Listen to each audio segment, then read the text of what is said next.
Oh, shit. What up, y'all? It's freaking Mike Eshaq here. Another podcast. I just wanted to let you guys know I'm doing a solo episode this Wednesday, 2 p.m. And I think that's going to be my schedule. Wednesdays, 2 p.m., I'm going to go by myself. And within that podcast, I'll be able to tell you guys, when my guest is going to be coming on the week. Because the way I look at it, like I got to stick to a schedule. And I think that would be it. Wednesdays, 2 p.m. I think that works because, I can be like on the road. I might have to move it depending. Like, who knows? Maybe I'll start booking shows on Wednesdays often, and then I have to move it to Tuesdays. But I think like middle of the week Wednesday is a good time to do my solo show, 2 p.m. Every week. That's something that I think I can. That's like a good schedule, and it probably won't get in the way with shows. But then we'll figure that out as we go. And then, like, the way I look at it, the guests can show up anytime during the week, but on Wednesday you'll be able to find out. And I'm really hoping that when I'm doing shows on the road, I could probably do a podcast with headliners I'm working with, and or the other way around. So I created this thing to be completely mobile, and we'll see where it goes. So yeah, Wednesday, 2 p.m. That's when I'll be doing my solo episode every week. And right now, I'm still not on the audio side of the podcast. I want to bank maybe 1 or 2 more episodes, and then I'm going to throw them on. Ahmed's over here doing hand gestures of everything that I'm saying right now, which is really fucking funny. I forgot what I was going to say because it's Ramadan and I'm stoned. This is what happens when you get high at 2 p.m. Astaghfirullah. Guys, did you hear that, bro? That's the sound of my dead grandparents yelling at me from heaven. Anyways, all right, guys, let's start it with the intro, and we'll bring on our guest, Ahmed Al-kadri. Public Yemeni No.1.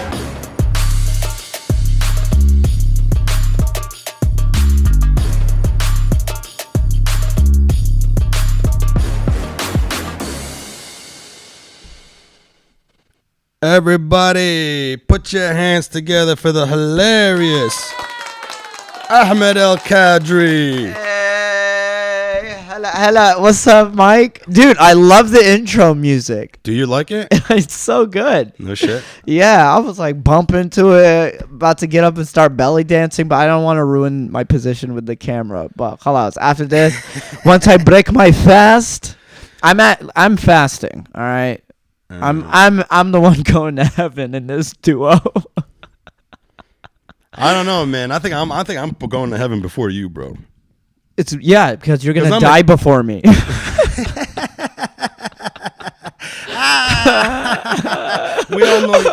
We all know you're fucking going to hell for sure, bro. Wow, shots fired, bro. Yeah. Since this is like a bunch of Yemenis on one podcast, there's going to be a lot of shit we can't talk about. You know what they say? All Yemenis go to heaven.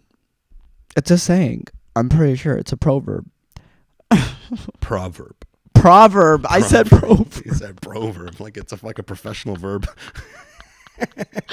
Proverb. I say so many words wrong. Like, for the longest time, I was saying suburbs instead of suburbs. I was saying suburbs? Suburbs. Shut the fuck up. Wallah. I was saying suburbs, and I was saying at an open mic, and everyone's looking at each other. They're like, "Don't you mean suburbs?" And I was like, "Oh shit!" I think I'm gonna have to change this. I didn't know. What else? Instead of give me a check, cause like this now. Check. Now you got the microphone a lot closer. I can hear myself. No, I know, but you're in the red. So talk loud again, like you were doing. Yeah. I'm talking right now. Okay. Everything's fine. You were talking a little bit louder. I could put it back right here. No. I'm just trying to get the levels right, because okay, sorry about that. Now that the show started, you're trying to deep throat the microphone. My bad. I'm so sorry. Is it still? And we're live too. I'm messing it up already. It's okay. That's what this is Hi, about. my name is Ahmed Al-kadri, and I like to ruin things right at the moment. You're not supposed to ruin things. Hi. Perfect, bro. Okay, let's do this. I was gonna say suburbs, and also, do you know the saying? I don't know. He rubs me the wrong way. I said I used to say, wallah, I used to say, oh, he rubs me off the wrong way. I thought the saying was rubs me off the wrong way. What? Do you think it's because your parents are just fucking like, you know, fobs, and that's what it is? I have that was a theory where like because your parents are fobs like or immigrants, so like they're also learning English, so you learn. I think, you know, but I didn't get rubs me off the wrong way. That was just.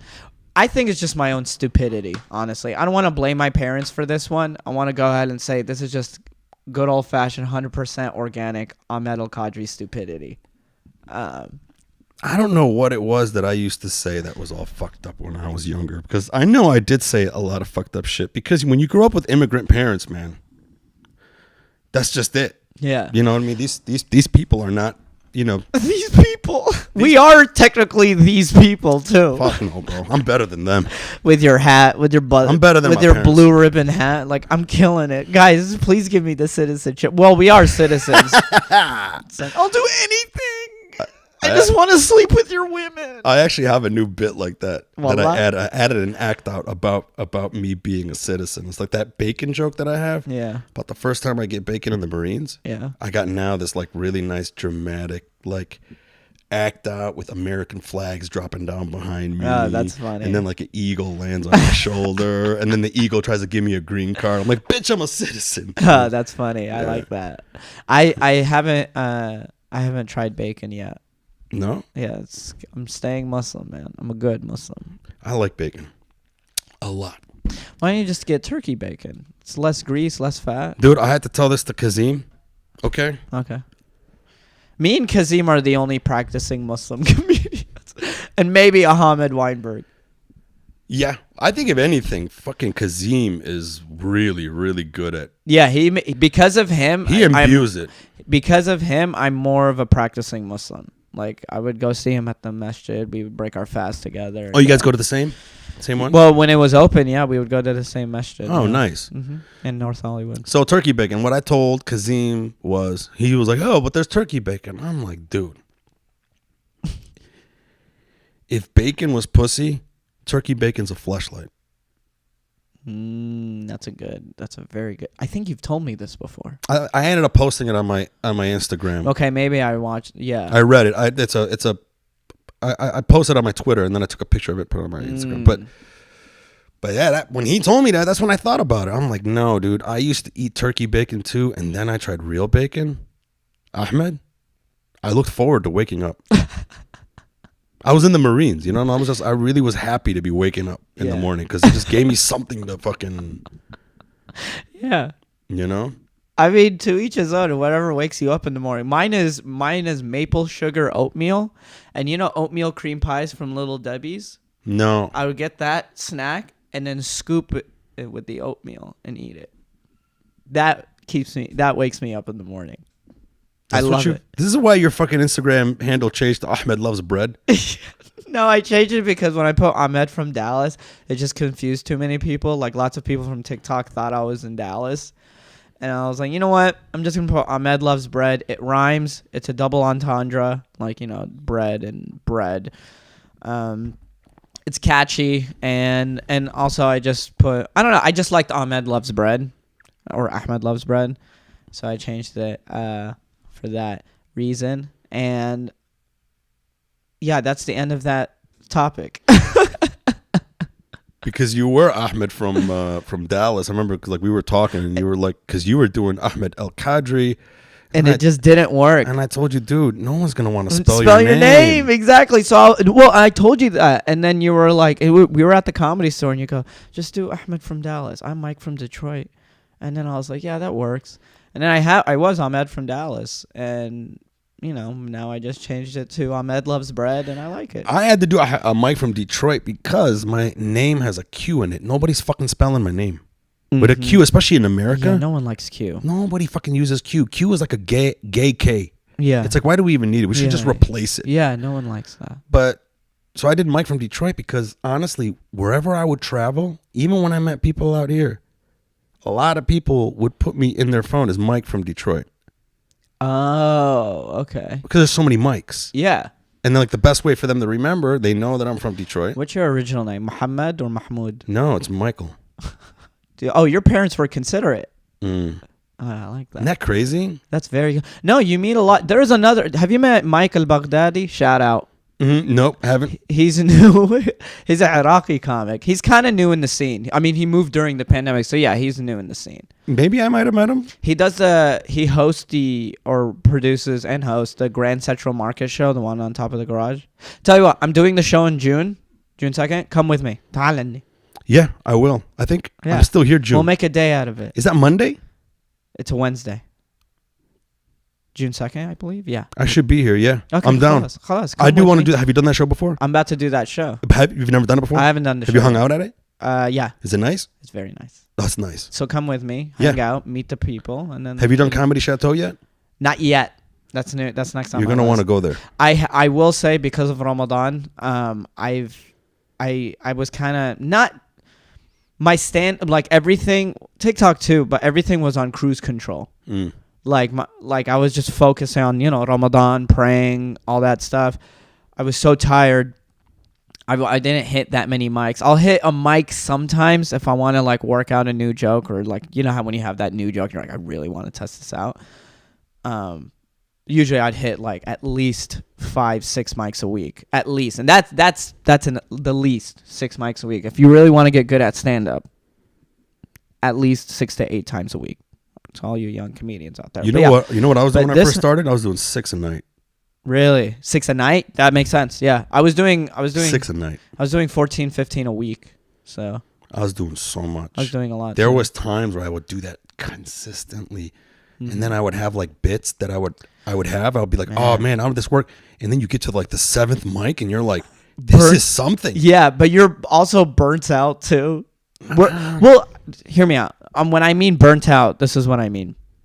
Like, you don't care if you like, you're not nervous on stage. We're like, oh, I hope these people like me. You're just like, I'm up here. I'm gonna work this material out. I'm gonna be in the moment. Blah blah blah. Because I just did this 6 more times before this tonight. You know what I mean? Like, you're building that stage presence, that stage comfortability and stuff. But anyways, what I was saying when I was during Ramadan this past month is just I train with Malik B boxing, so I'd wake up early in the morning. He had me on this diet where I'd wake up early and I would eat a lot of food. Are you still doing it? Drink a lot. Yeah, I did it this morning, and then I'd catch up on some sleep, get my work done, and then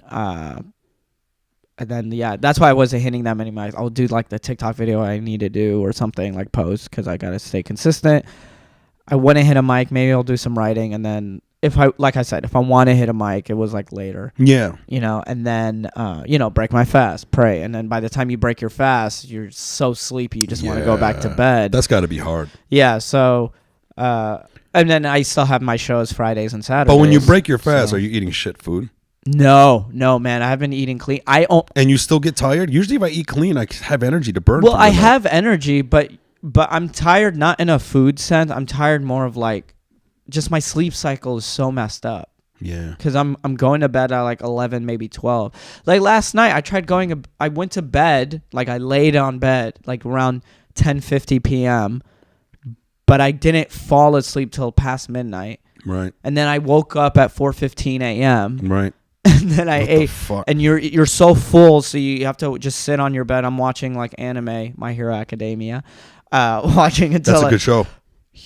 We're about to bond, right? You like that? You watch it? I never followed it. Like, I'm never like that hard into it, but my buddy Sam got me turned on to it. Dude. So then all of a sudden I started watching it and I'm like, this is really good writing. It's a bomb show. They're like, the character development's good. And, yeah. And I also loved it because the guy has a move called Detroit Smash. Yeah, it is. I have the shirt. Yes. I have a Detroit Smash. I have my hero shirt too, dude. Yeah. The more I hang out with you, the more I love you. Wallah. My man, bro. Dude, thank you, bro. I love you too, bro. Just 2 grown-ass Yemeni men watching anime. Can this show get any better? Fuck everything we were going to talk about. Let's talk about anime. Yeah. My Hero Academia. You should also watch. It's on HBO, all the episodes. Hunter x Hunter. Is it good? Very good. Very good. You want to... the first few, like the few arc episodes, it's interesting. It's not amazing, but after you get past it, it's fucking great. Really? It's a great. Are you show. watching it with subtitles? No, I when I watch anime, I watch the dubbed version. I watched it. I watched the Hero reading it and Subtitles. with subtitles. It's sub or dub. Yeah. It's actually, I know, it was escaping me. I don't know, man. That's the thing about shows that are dubbed. I would rather watch it sub. I'd rather watch it with the actual original thing, because like when I've done both, and when you watch, even when I watched Hero, listening to it, them like saying, like the actual real characters in Japanese saying what they're saying. Yeah. There's so much more emotion in there. It just sounds so much cooler. I don't know. It's just, it's different. Okay. But you got to read now.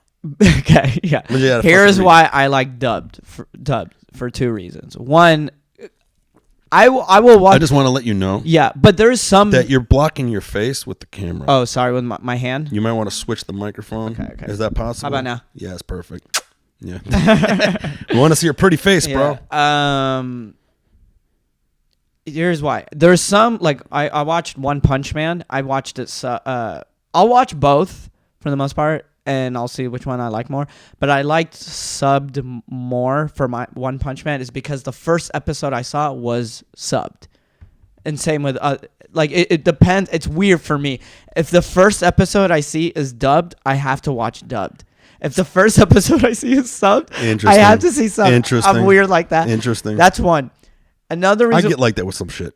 And then a couple of reasons why I like dub now, like why I like dub more, is the humor translate better. Like the jokes translates better, for me at least, because American humor and Japanese humor obviously is different. Obviously humor is humor. So the dub versions are saying different things during the jokes? Yeah, exactly. They're saying it differently to where I understand. I see. And let me tell you something. I like American English. You in the hat. And also, this is just me. I'm a big supporter of voice actors in America. They don't get as much recognition. Oh, as God, we you're should. a piece of shit. You just turned it into this now.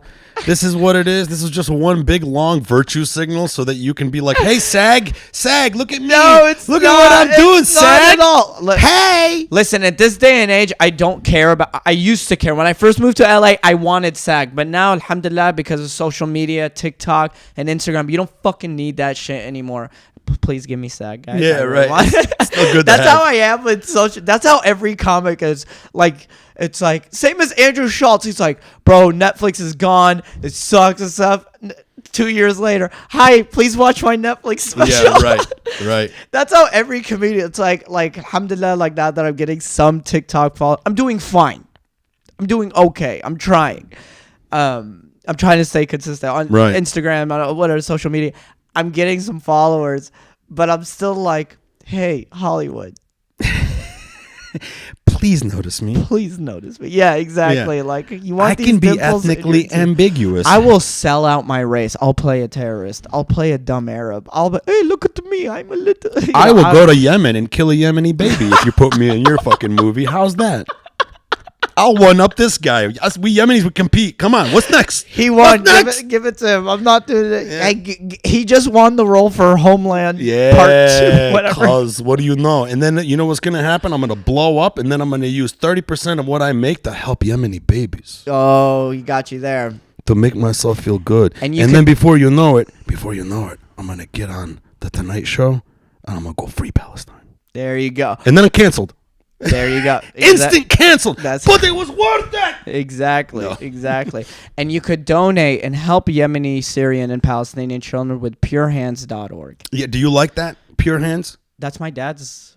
My dad and a couple other Yemenis started it. Oh, shit. Yeah. They help Yemeni. I wish you would have Syrian. told me that, because I've been trying to find a... Yeah, Pure Hands. You want to do the Pure Hands? Okay, cool. Then Pure Hands. And I think I'm going to start promoting that then. Yeah. That's what I And then promote. It's even linked on my TikTok. I didn't know that was your Hands. family, because I'm trying to look, because listen, there's Helping Hands too, which is Helping another Hands is good too. It's really good. Yeah. So I've been donating to that. Yes. and been telling people about that. Yeah. So, but to know that now I can have a personal connection to one, I think that's even better. You know? Pure Hands, they've been focusing more on Yemen right now. They were focused. And this is your family's organization? It's not my family's organization. No, it's my dad and a couple Yemeni men. Like my dad goes to New York and Michigan a lot to meet with other Yemeni people to help. Shout out to promote. Dearborn. Yeah, my dad goes to Michigan a lot. I've never been to Michigan So yet. what does your I really dad want do? to go. So he's retired now, but he owned a flooring company called All American Flooring. We grew up in Dallas, Texas. We moved there. Like I was born in New Mexico. When he graduated from Las Cruces, so New Mexico State, and then we moved to Dallas, Texas, when I was like 3 or 4 years old. So it was Mustafa, me, and Abdurrahman were kids, and then my other 3 siblings were born in Dallas. And we were like the only Yemeni, not the only, like it was just our family, and then there was another Adani Yemeni family. So I just growing up, I remember those 2, and then my uncle, and then there's a few other Yemeni families. And for people who don't know, he's talking about the different villages. The different villages in Yemen. Well, Aden's more of a city. Right. Yeah, more of a city. But yeah, you know what South I mean? Yemen. Yeah. Sort of the different provinces of Yemen. Yeah. Because Yemenis hate each other. We're always fucking killing each other. So it's kind of good to know which side are you from. Yeah, that's so true. Back in the day, I remember like when I was growing up in the 80s, like, where are you from, north or south? You know what's funny? When you said you were Yemeni, right off the bat, I knew you were Hadrami. How did you know? Because Yemenis are short, but you're short, but you have this rugged look, and Hadramis are very rugged looking. Is that true? You told me that before, and I was just like, very rugged looking. And when Edham, and you know Edham is another Yemeni comic. He's new, but he's a comic. And he's new. They were just hanging out with him yesterday, bro. He's one of those light-skinned, green eyes Yemeni. The ones we hate, bro. We hate him. Like we have dark skin and big dicks. This guy is. But nobody can see our dicks every second. Yeah, you know it's not. Let me see my eyes. Yeah, right. See these beautiful eyes that I have. Yeah, mashallah, he has the beautiful. But he's from Ib. When my mom and aunt met Adham, this is what my aunt said. They go, "Oh, into min al-Riayasha. Oh, min al-Ib, mashallah." You see, she'll say, I don't want to say in Arabic, I'll say in English. She goes, you see, you could see them, like you could go to Ib and you'll see all these homeless people laying down there, but they look beautiful. She's like, بشكلهم حلو كل الشحاتين في الشارع. Oh my god. بشكلهم حلو. Is it like a very poor area?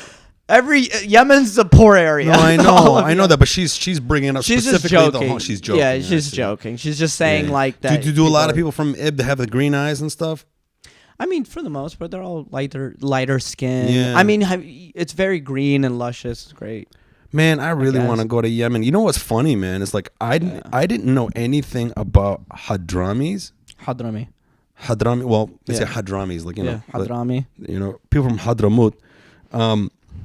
Because like my family grew up in Indonesia. And this is what's fucking trippy, Ahmed. This is what really, really tripped me out. It just goes to show like how lucky we are to be able to point to a specific region where we're from. Yeah. Where a lot of people in this world, especially in America, a lot of white guys that I know, especially when I was in the Marines, I started noticing a lot of white guys would be like, "Hey man, so where are you from?" And I'm like, "Yemen." And I'm like, "Well, just Yemen."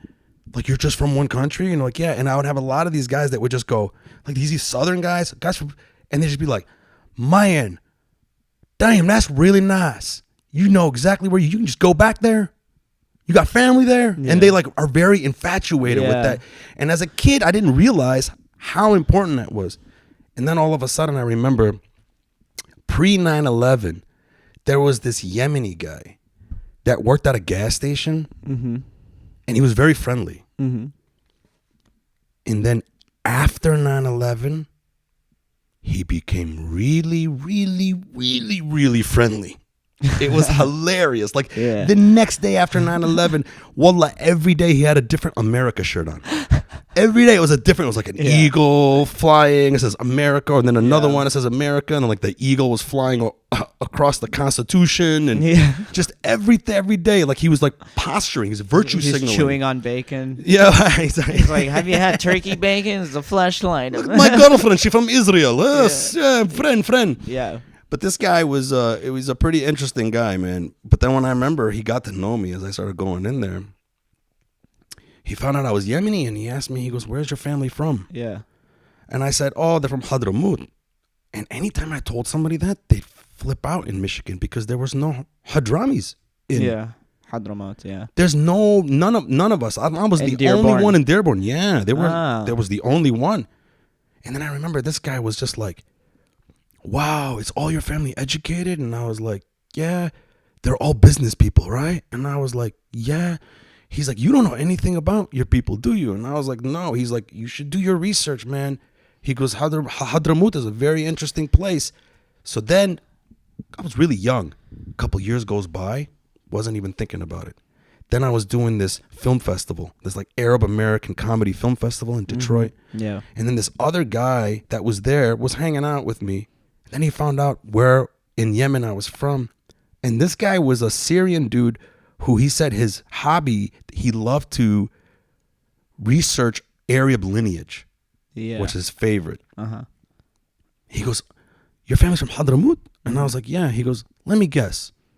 They're all educated. They're all in business. And the majority of them reside in Asia." Yeah. And I was like, who the fuck is this guy? And then he broke it down to me. He's like, I'm your father. I'm God. Yeah.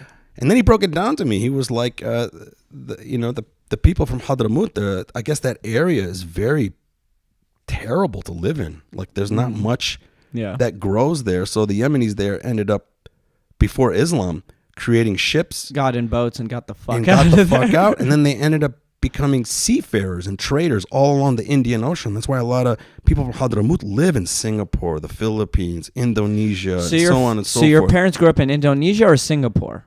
No, Indonesia. Okay, because I thought you were born in Singapore. No, I was born in here. Okay. No, I was never. I hate Singapore. Why did I think Singapore for the longest time? No.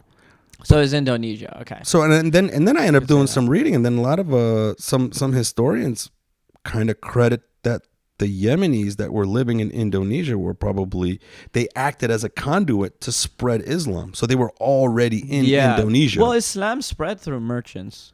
Is that? Yeah. Is this something you know for sure? Yeah, that's for sure. I went to an Islamic school, and okay. yeah, that's what we learned. It was like Islam spread through like merchants trading and other stuff, and that's how it spread. And that's why I guess Indonesia is the largest populated Muslim country in the entire world. Mm-hmm. And they said because the Yemenis, the Hadramis, have been there for 300 or so years already. And not only that, they would not allow any Yemeni who lived in Asia that was from Hadramaut to marry any other people other than other Yemenis from Hadramaut. Did you know about that? No, I did not. Hundreds of year tradition. You could only marry... That's like Armenians in Glendale. Yeah, they're all fucking each other's cousins. Yeah. I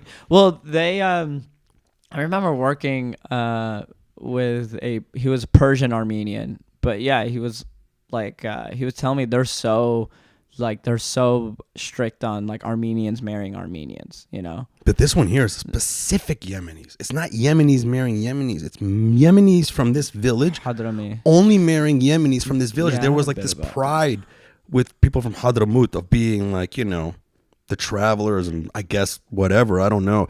But my dad, when he went to ask my mom's hand in marriage in Indonesia, they had to send two of her brothers to Hadramaut to confirm that he is legit from Hadramaut. Oh, wow. Before they said yes. That's how strict the tradition was. Wow.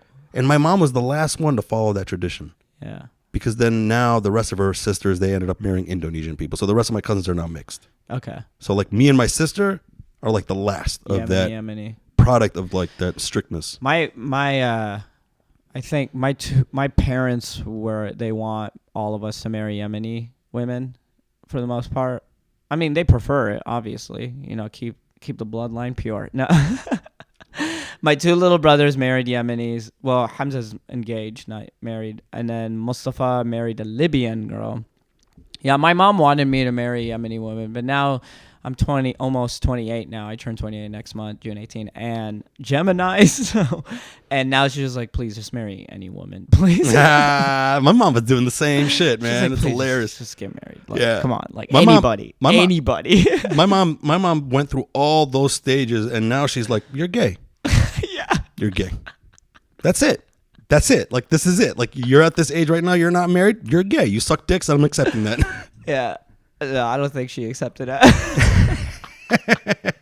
I don't know. It's in the back of her head. She's like, he's gay, but we don't talk about it. Yeah.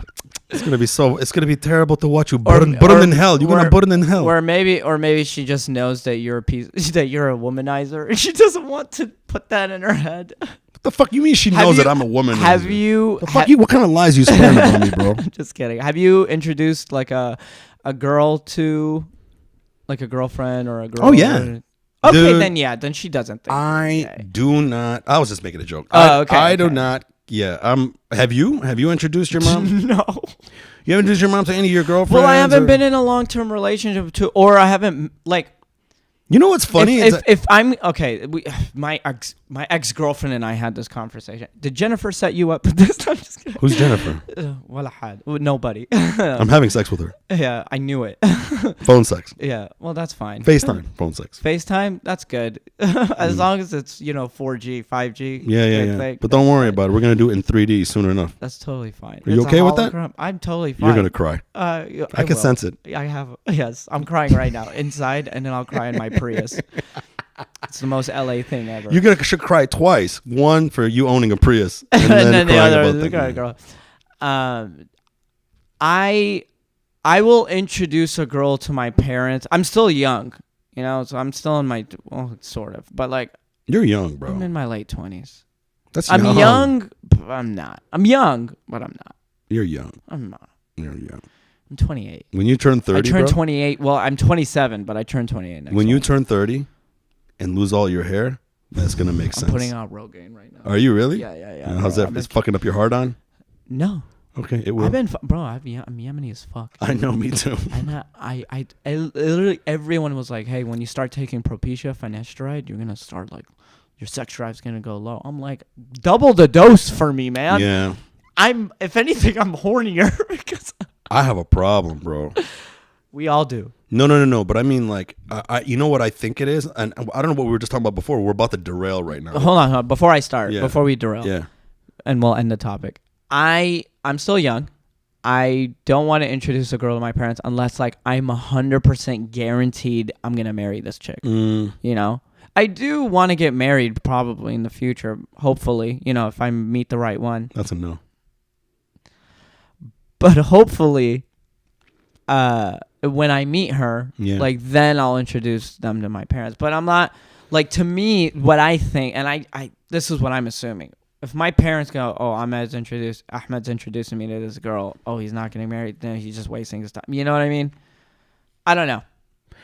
I don't know. Yeah, everyone's got their own reasons. I'm not For sure. me, We'll see. I have been vehemently against doing whatever my parents wanted me to do. And I've been like that ever since I was a kid. I remember as a kid, I remember it was Ramadan. And my mom was asking me, I was like maybe 8 years old, that I was going to marry a Muslim girl. Yeah. And I was like, no. Because honestly, and she would like flip out. She goes, yes, you are. She's trying to show up off in front of her friend. I'm like, no. And they would like try to yell me, you're going to marry an Arab. I'm like, no. And that's because me growing up in Dearborn, it was hard for me to really be free with Arab girls. As I could with these white girls that were coming in from the suburbs to Dearborn to sample Arab guys. You know what I mean? Like when I was growing up, man. So you like being fetishized? I don't give a shit. I honestly don't give a shit. Yeah. Like Me too. I honestly, I've been fetishized before a couple times, and I'm like, I'm totally cool with it. we're dudes. Yeah, I'm a guy. Exactly. We're guys. We're guys. I'm like, wait a minute. I don't have to do any. I don't have to feed I you. will say the pillow talk is awkward, but everything else is fine. The pillow talk is awkward. What do you mean the pillow talk is awkward? I've had where she goes, Don't get too close to the mic. You're okay, I'm blowing sorry. it up. Yeah. I'm sorry. She goes, can I ask you something? In my head, I'm like, here we go. I've had a what do you think about 9/11? I've had that, and I've had let's just be real. Your people aren't the most like that's we've had those conversations. Like your people aren't the most. You know what that means? Straight, like shit like that. You know what that means? What? You didn't beat the pussy up right. You didn't shut her the fuck up like you were supposed to, bro. That's the thing.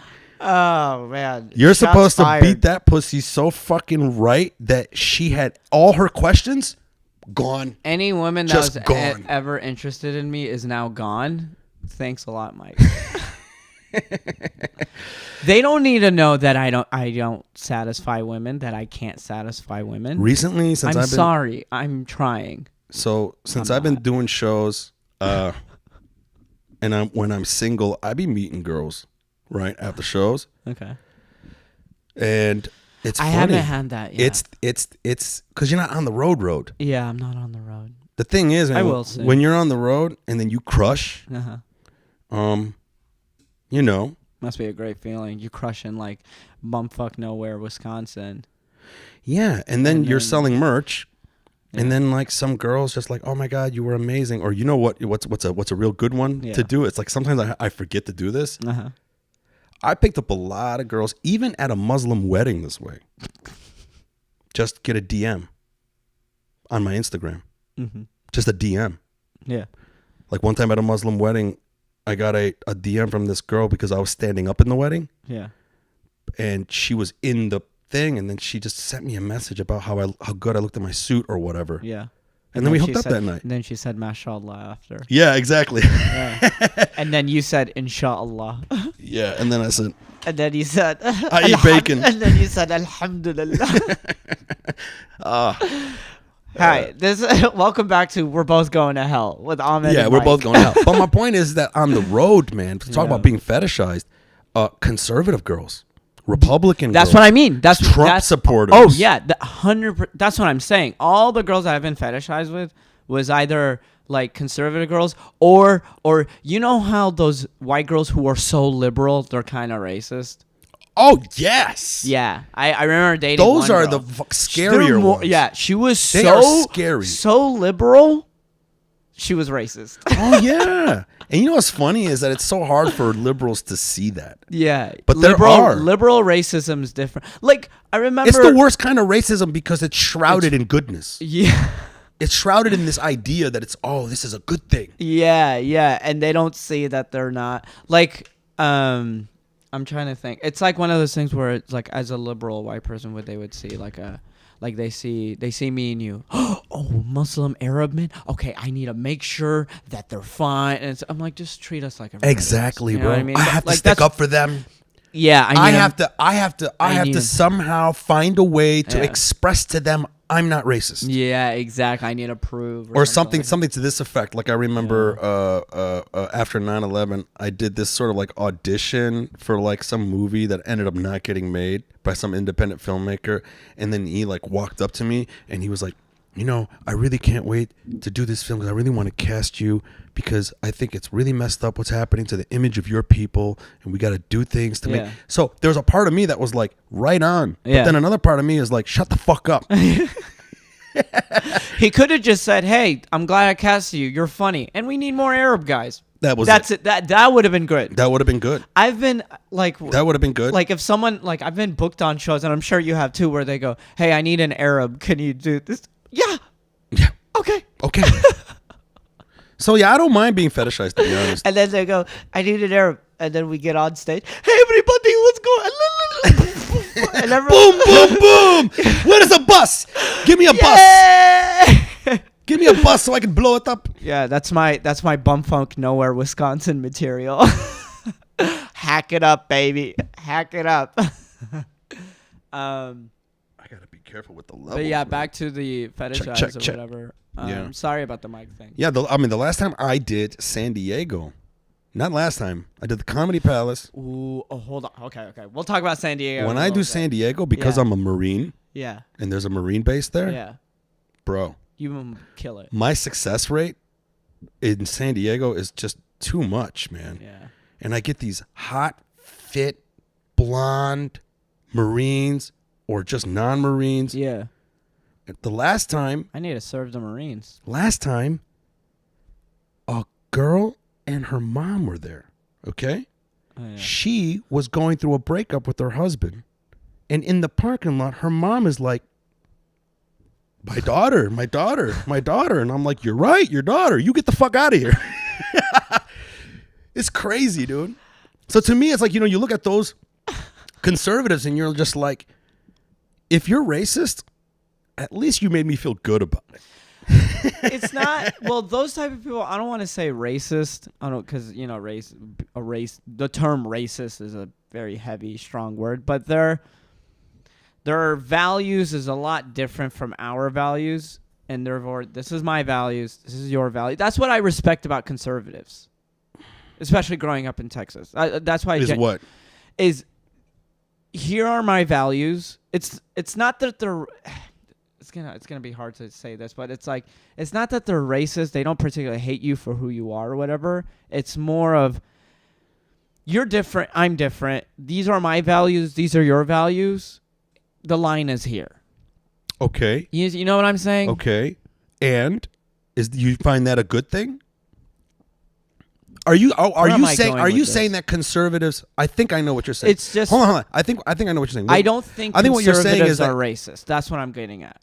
I think what you're saying is that conservatives are more likely to be like, yo, here's a line in the sand, right? Yeah. This is what I think and believe. Yeah. That's what you think and believe. Mm-hmm. Cool. Yes. Whereas liberals are like, fuck you. You need to be on this side. Is that what you mean? Well, there are some. Well, there are liberals like that, and there are like far. I'm not talking about far left and far right liberals and far right, but I'm saying, like, people say conservatives. All conservatives are racist, and I don't think that. I say conservatives mainly just have certain values that they just want to keep for themselves. Similar, I don't know about while liberals. They're more like it's harder for liberals because it's like liberals. It's more.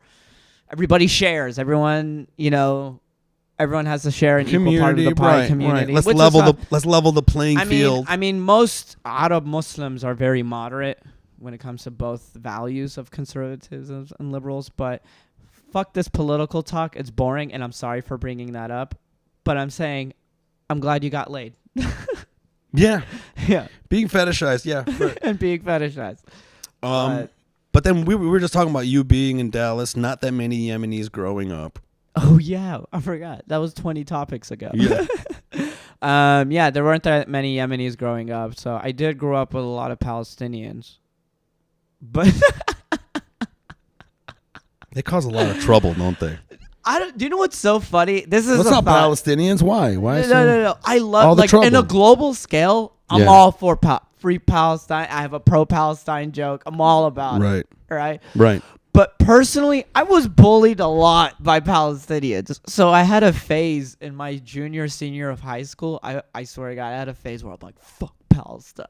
Fuck Palestine. And it wasn't because I hated Palestinians in general. Right. I just hated those particular Palestinians that used to bully me a lot. I got bullied a lot by Lebanese people. Really? Because the majority of Dearborn was Lebanese. Oh, okay. Yeah, they call me the N-word. I got called the N-word too. Yeah. Because I was dark-skinned and you were dark-skinned. Yeah. The Palestinians called me the N-word all the time. Yeah. That's what I'm saying, dude. It has nothing to do with race. Like, all races are racism. No. Yeah, every race is racist. There's racism everywhere. Yeah. And a lot of it, like, is just the easy type of racism. Even in the Arab community. I mean, have you heard my moon tanning joke? Mm-mm. Well, I don't want to fucking do a whole bit on a podcast. Don't.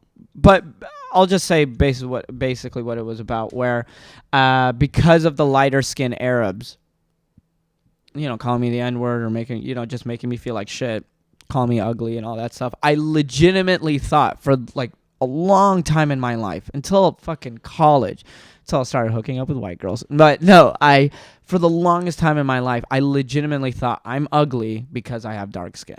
I'm ugly because I have dark skin. There was a point that I felt like that too. Yeah, and when I was 16 years old, I tried to like lighten my skin a bunch of times, like with a bunch of products. Really? Yeah. You went that deep. Yeah. Fuck. And then this is where the comedy comes in, where I read online that goth kids would tan from the moonlight to get paler.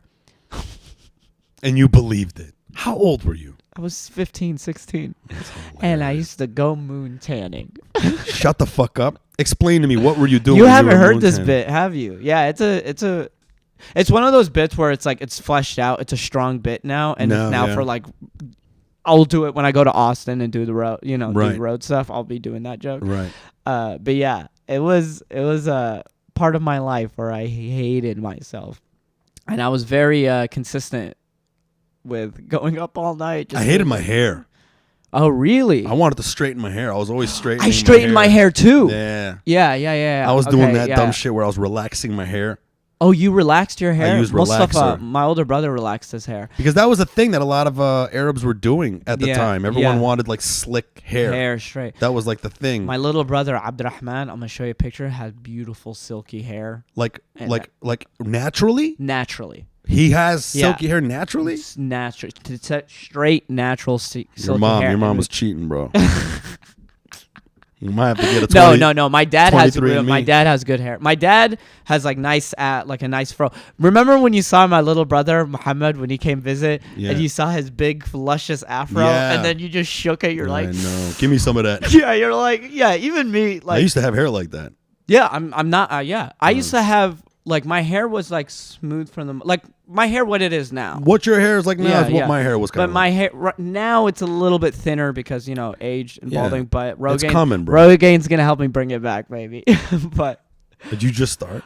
No, I started. No, I've been consistent. I started right when I noticed balding. I used it too. It like kept when I was 25. Yeah. Right when I started 25, I started going like very consistent about 25, 26 Rogaine. For me, it was working up until my mom came back from Asia, and she was like, Michael, you should try this one. This one's supposed to be very, very good.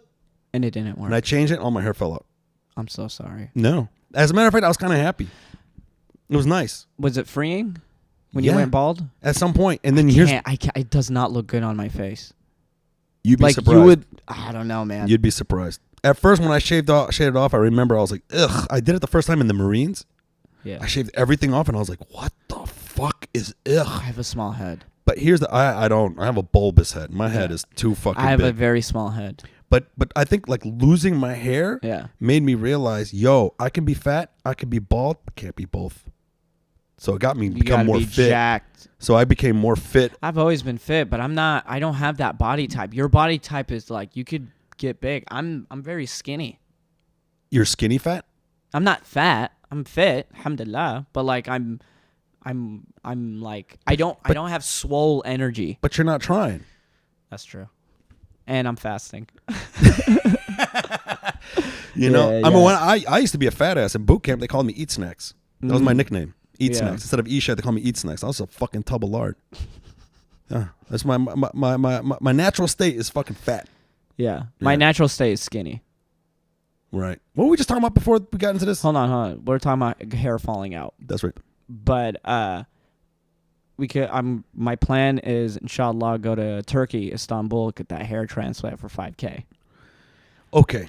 I want my hair. I am doing whatever it takes to keep my hair. I'm all down to get my fucking hair back, but I don't know, man. No. Joe Rogan got me scared about the hair transplant thing. Wait, what did he say?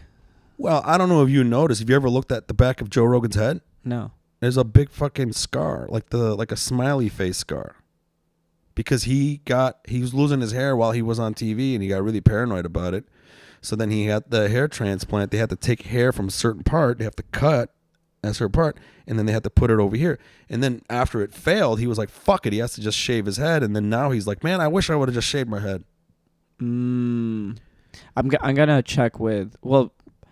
Maybe this procedure is different, though. I mean, procedures are a lot better these days, you know? I love the fact that you're willing to just say, that's what I'm going to do, guys. I'm going to do that. Yeah, I am willing to do that, yeah. I'm not afraid anymore. This is my truth. Well, I want to know what it's like if you end up doing it, man. I'd like to know if it's like something that's worth it or what. Because does it mean that your hair starts growing? I think so. I'm not. We'd have to search. We'd have to Google it. See, just shave it, bro. I'm not shaving. I don't look good bald. I remember the day before I shaved my fucking head when the thing was starting to fall apart because the Rogaine thing, I didn't do it. Mm-hmm.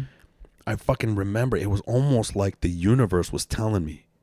I got in my car to go to work that day, and on the radio, they were asking women what looks better. Men who hold on to their hair while they're balding or men who shave it?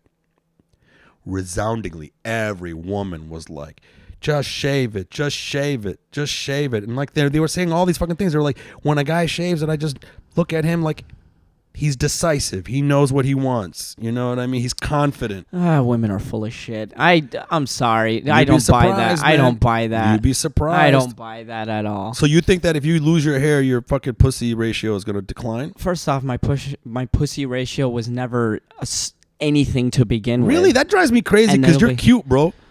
Like when I look at you, I'm like, I might turn for him. Oh, stop it! Dude, sit on my lap, bro. Dude, no, it's not. Can I put my dick in one of your dimples? Your dimples really deep. Dude, do you know what? You think that, but it's just guys like you who find me attractive. I don't find you attractive. I just know that you're good looking. I'm not. You know, I'm okay. I'll say I am. Right, you're but a good-looking dude, bro. I don't give. It's my energy. I don't give off like what that one female comic looked at and she's like, yeah. When you get up on stage, people are like, yeah, this guy fucks. You know, when I'm on stage, people are like, this guy. Every girl thinks I want him to be my gay best friend. Like that's what they want. I don't know about that. I don't know. You know what I think? I get so many like, can we be friends? I've had so many times where girls come up to me. They just go, "Oh my god, I want you." This is one of my group friends. You're so funny. This is one of my so silly. This is one of my. I get it all the time. This is one of my favorite things to talk about, bro. Oh my god. Can we talk about this? Yeah, we'll talk about it. Because you know, even I have I have a segment where I call it "Sleeping with the Yemeni," where I want to talk about relationships, what other people go through, and it's not like I want to give advice. Yeah. I want to learn how other people go through their trials and tribulations of relationships, and how I can learn from that is what I'm saying. I mean, to be fair, I'm not. I'm in the world of comedy, and I refuse to sleep with comics. I know, me too, bro. I'm having a hard time with it now. Yeah, I refuse. I'm starting to have a hard time with it. Yeah, I refuse to sleep with comics. So like my world is comedy, and I treat it like my second time, like a full-time job. Yeah, you're taking it seriously. I during the day I work as a accountant. Like a good Muslim boy. Yeah, like a good Muslim boy.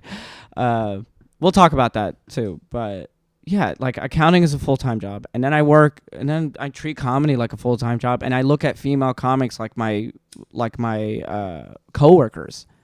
That's the way I genuinely see that. Even the not funny ones. Especially the not funny ones where I'm just like, I'm gonna stay away from you. Listen, I'm gonna tell you straight the fuck up. Because if I were to date a female comic, she's gonna be funny. Probably funnier than me. But okay, yeah. I want to ask you something. Yeah. I know why I don't fuck coworkers. Okay. Why don't you? Don't shit where you eat. Okay. Just what is it shit where you're eating. What is it that you're worried about that could come from it? I'm all about boundaries. Set your boundaries. It's just, this is where I work. These people who I work with, I'm not, and I'm very private about my sex life. There's a couple of comics I wouldn't mind. Yeah, but that's because you're a guy. Even me, I have that tendency but I mean, too. I mean, also like there's a point. There's where I look at them and I'm like, yo, we could have fun. Like we could really get along. Yeah. Hear me out. So yeah. The reason why I don't do it is because you don't shit where you eat. Yeah. I got trained that way in boot camp. In boot camp, my drill instructors, they love to tell us, stay away from the woman Marines, stay away from the woman Marines. It could only spell trouble. Yeah. It could be good, but it could be really bad. And they were like telling them, like, you know, if you get romantically involved with a girl and then she could use the system against you. And then they told me that, and I did that, and then as time went on, I saw a couple of guys get burned. Mm-hmm. They like got a girl to fall in love with them, and then all of a sudden there was like, I like how you said they got a girl to fall in love with them. You could have just said they fell in love. oh yeah, it's funny how I worded that, right? Because I'm so opposed to it, right? I'm so opposed to it. They got a girl to How's fall that? in love with them. I'm so programmed. I'm so programmed to stay away from that the only way I look at it is through the lens of you fucking manipulated this whole thing. It's your fault. Yeah. You fucked up. Yeah. You did it. You had to be cute in front of them, haven't you? Have you seen my Mia Khalifa video? No. I put it's on my Instagram. I put Mia Khalifa fans. And it's just me like, oh my God, yes. And then I have olive oil as lube. And I'm like, yes, I love your boobs and vagine. And then I go, oh, look what you made me do. You will burn in hellfire. I hate you so much. Like, it's, you know what I mean? That like mentality. Yeah. But I feel what you were talking about. Sorry for interrupting. In terms of what? Of coworkers. Like the coworker relationship. I saw another comic last night. Uh-huh. We were hanging out. Mm-hmm. He kind of confirmed to me how important it is. Listen, I've only been doing stand-up 4 years, but I've been in comedy 20. I'm talking about writing. Yeah, you've been doing a lot. Writing, directing, acting. With Tim Robinson. Improv. And all that stuff. You know? Yeah, I've seen your work. So I've been in it for a really long time, and even then, not one improviser, not one comedian have I ever dated or hooked up with. Mm-hmm. It was something that I really, really, really did. I've had girls try to make moves on me. Yeah. Fucking stiff arm them, even though it was freaking hard. But after talking to this comic last night, man, they're going through a breakup with another comic, and it's tearing them apart. Yeah. Because now the person that they were with is dating another comic. Oof. And then and now they feel, because of the paranoia or whatever, it's like every time I come out to do shows or whatever, they said I am like in this mindset where everyone knows. I can't get comfortable here. I think people are talking about me. Oh, no. I think they might have told people my little flaws or whatever. Yeah. And then when I see them in the same area, it's like, and that's the thing that I think is very important, not the shit where you eat, because someone like me, listen, if I was a sociopath or a narcissist, I probably wouldn't have a problem. But I think I would get too in my head about stuff. Dude, which is back to my point when I said of why I don't do it. I'm very private about my sex life, you know, and I don't want like my coworkers and people. Exactly. I don't want anyone to know how I am in bed. Isn't that funny? Or who I am, like, or whatever. It's enough that you call me out that I can't satisfy women. But no, but like I'm very private. Like even like sexual encounters. Yeah. Maybe it's this is a therapist thing conversation, but like I'm like, as soon as I have sex with someone, if it's not a relationship and if it's just a hookup, I'm like, I gotta stay away from them. Really? Like, You're one of those. I have to cut off relationship. Why? I'm the opposite. I like to keep it on going. I look at it like an Uber ride, you know? Like, take them to my destination. They don't speak English. I pay them at the end. You hit the don't talk. I hit the don't talk feature. I rate them 5 stars. I say ma salama. I'll never see you again. And I never see them. Yeah, but like I'm the opposite. It's more. I like to create a harem of women. Like I just don't want people to know. I don't know. It's just I'm very private. Bro, you know what's funny? And I have the same. Sorry, one more point. Let me finish this, and then I'm done. And then say it. Even relationships, so it's like after I'm done dating them, it's like I feel like you know too much about me, so I have to like cut them off. Like every girl I've ever dated, I'm no contact. Really? I'm like no friends. No, I'm cordial. I'm respectful. I'm nice and everything. But you bounce. I'm out of your life. You forever. Ghost. Yeah. No ghosting. Like I'm closure. I'm communicative and everything. But I let them know that we're never gonna see each other again. Wow. And if we see each other again, we'll say hi. We'll be. I'll be respectful. Like I said, I'll be Hey, good. All right. That's yeah. interesting, bro. Yeah. I wonder if that's because of our upbringing. I wonder if maybe like me and Yeah. you have sort of been maybe raised in the same way in that I don't know. Yemeni household. No, Because I think it's more of a personal thing. Because I have friends who are my best friends. Like I have so many close friends, you know, that are dated. Yemeni. I want to say, I don't know if it's a Yemeni. Oh, I want to say Arab, Muslim Arab friends. You know, if they've dated and then they're still. They're friends. different though. Like Palestinians raise their kids differently. Not all I know. Arabs raise their kids That's the same. true, but that's true. I'm trying to think. I don't know. Maybe the way I view relationships and sex is different because it's because I was brought up to my whole life thinking that this is a terrible thing. This is a bad thing. You never want to do this. You have to until you're married. You only get married and that's it. And then later you grow up and then you do these things that you were told to your whole life to not do. That's what I think and it is. And then I see it like, oh my God, like maybe, you know, where I'm like, and also that's one, if we're going real into childhood, we got to get serious about it. But also, Your sorry. mic is you get really close to that mic. Sorry. Okay. And I'm getting passionate. Yeah, do it. So let's just turn into a therapy session. But Let's go, bro. I love talking about stuff like this. But also, I'm not. And also, the relationship's over. That's the way I see it. It's like if we were just hooking up, okay, there's nothing else we need. We just hooked up. That's fine. We're done. You know, like case closed. You know, close the books. Accounting. Close the books. Khalas. You know. Same as relationships. It's like, okay, we dated. What we had was nice. Okay, it's time to close this chapter and never it's no hate. The only time I anything, ever but it's close just the chapter is on girls who think like you. Yeah. Yeah. So girls, they want to close the chapter. Yeah. I'm open to staying Mm-hmm. cool with some girls that I've dated because some of these girls, they were really good people still. Listen, all the girls I've dated are genuinely good people. Some of them were Okay, fucking. man. Oof. I know. I don't want to ever see them again. That was a strong statement. Yeah. Some. Yes. Let's switch all the time, but most. We'll say most. I would say most. Most of the women I've dated they're genuinely good people. Mm-hmm. I mean, that's why I date them. Mm-hmm. You know.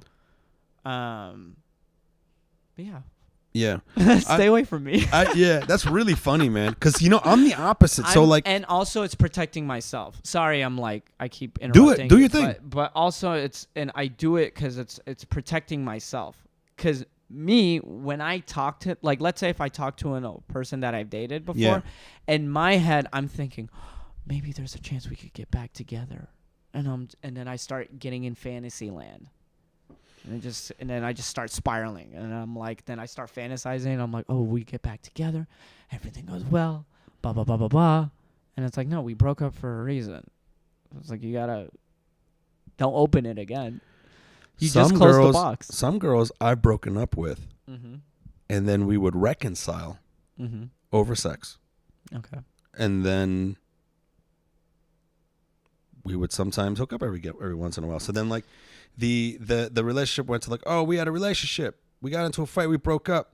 And then we come back and we were like, the sex was good, right? Yeah. And then we come back on that. I don't know. To me, I've always liked having more sex. Yeah. And to me, it was harder to hook up with a girl today, Yeah. tell her, c'est la vie, Mm-hmm. and then have to deploy more resources, time, charisma, hitting on girls, jokes in public or whatever to try to get that again, to me, I mean, unless I was a fucking 6 foot tall Adonis beautiful man, be different. I snap at a girl, whatever. But other than that, I don't know. Or have money. Or have money, right. I mean, I don't know. I've had really, it's funny that you say that because it reminds me of myself, of how I used to be and how I had to program myself out of that. So I forced myself out of that fucking mindset. And in the end, I mean, I think for me, it served me better because then I didn't take any type of engagement that I had with a woman as being so serious or so final or so transient. it was what it was, and then I just tried to deal with it. And then sometimes you would get this jealousy shit. So like sometimes I would like a girl that I'm seeing, and we're keeping it casual, and then she's probably seeing somebody else, being with some other guys. Yeah. Then there's that Arab in me that's just like, what the fuck? You can't fucking do that. But I had to sort of program myself out of that. And then the longer I just dealt with those pings and those emotions, for me, it like got away. And then now I'm very more relaxed in terms of my engagement with women sexually. Well, okay. Because I always think, like the way I view it is like, you're just an option for this girl. Like the way when I'm talking to a girl, let's say it's like, oh, I'm interested in this girl. And it's like, you're just another option. And it's like, hopefully she picks you. Most likely she's not. That's my mindset. And I think that's why I don't get as much girls as you think I do. Interesting. Yeah. Because like I see it's like the farthest, like I will think of every single reason of her thinking, oh, she's not into me. I get that too, bro. Yeah. I get that too. I try to power through it. Sometimes I power through it and then I'm clumsy. Yeah. And then I fuck up the engagement. Yeah. Sometimes I come up too strong. Or too thirsty. I come off as extra. Yeah, I come off as Or it's like every move I make, I overthink the shit out of it. And which is why I like being why we like being comics. It's like when I'm up on stage, I'm so confident because I know I'm funny and I could just make them laugh. I don't have to convince 120 people to, hey, have sex with me. I just have to convince them to make them laugh. You know what I mean? Exactly. Interesting, bro. That's funny, man. Yeah. I think it comes with age, though. Brother, it makes sense. Like oh, you should have seen me in college and in younger. I was even worse. But you're getting better, aren't you? No. You don't think so? I mean, I'm better at. I'm more self-aware of who I am as a person. Yeah. Like I know I'm very I have some insecurities I need to work on. I have some self-confidence issues I need to work on. I have. Have you ever gotten a compliment from someone observing you? That surprised you of how you are perceived by other people, and a positive one. Has anybody gave you sort of like an affirmation? Like, has anybody ever told you, I don't think you know this, Ahmed, but you're... Well, I don't, maybe, but I think of all of my stand-up compliments. Careful, your foot. Sorry. Yeah, it might be hitting the camera. Oh, my bad. Sorry, sorry, folks. I was getting agitated. My anxiety was showing for a bit. My leg was fidgety. That's a good question. I'd have to, the next time I come on the pod, I'll bring it up. But not, man. Has anybody that you dated, a friend of yours, give you a compliment about you? That surprised you, that gave you a different vantage point about who you are. Yeah. Like, like for example, I one time it happened to me and it was like, God, I needed that almost. Yeah. Like I went to Indonesia with my ex-girlfriend, which was really fucking cool because she was a white girl and her grandmother was born in Indonesia.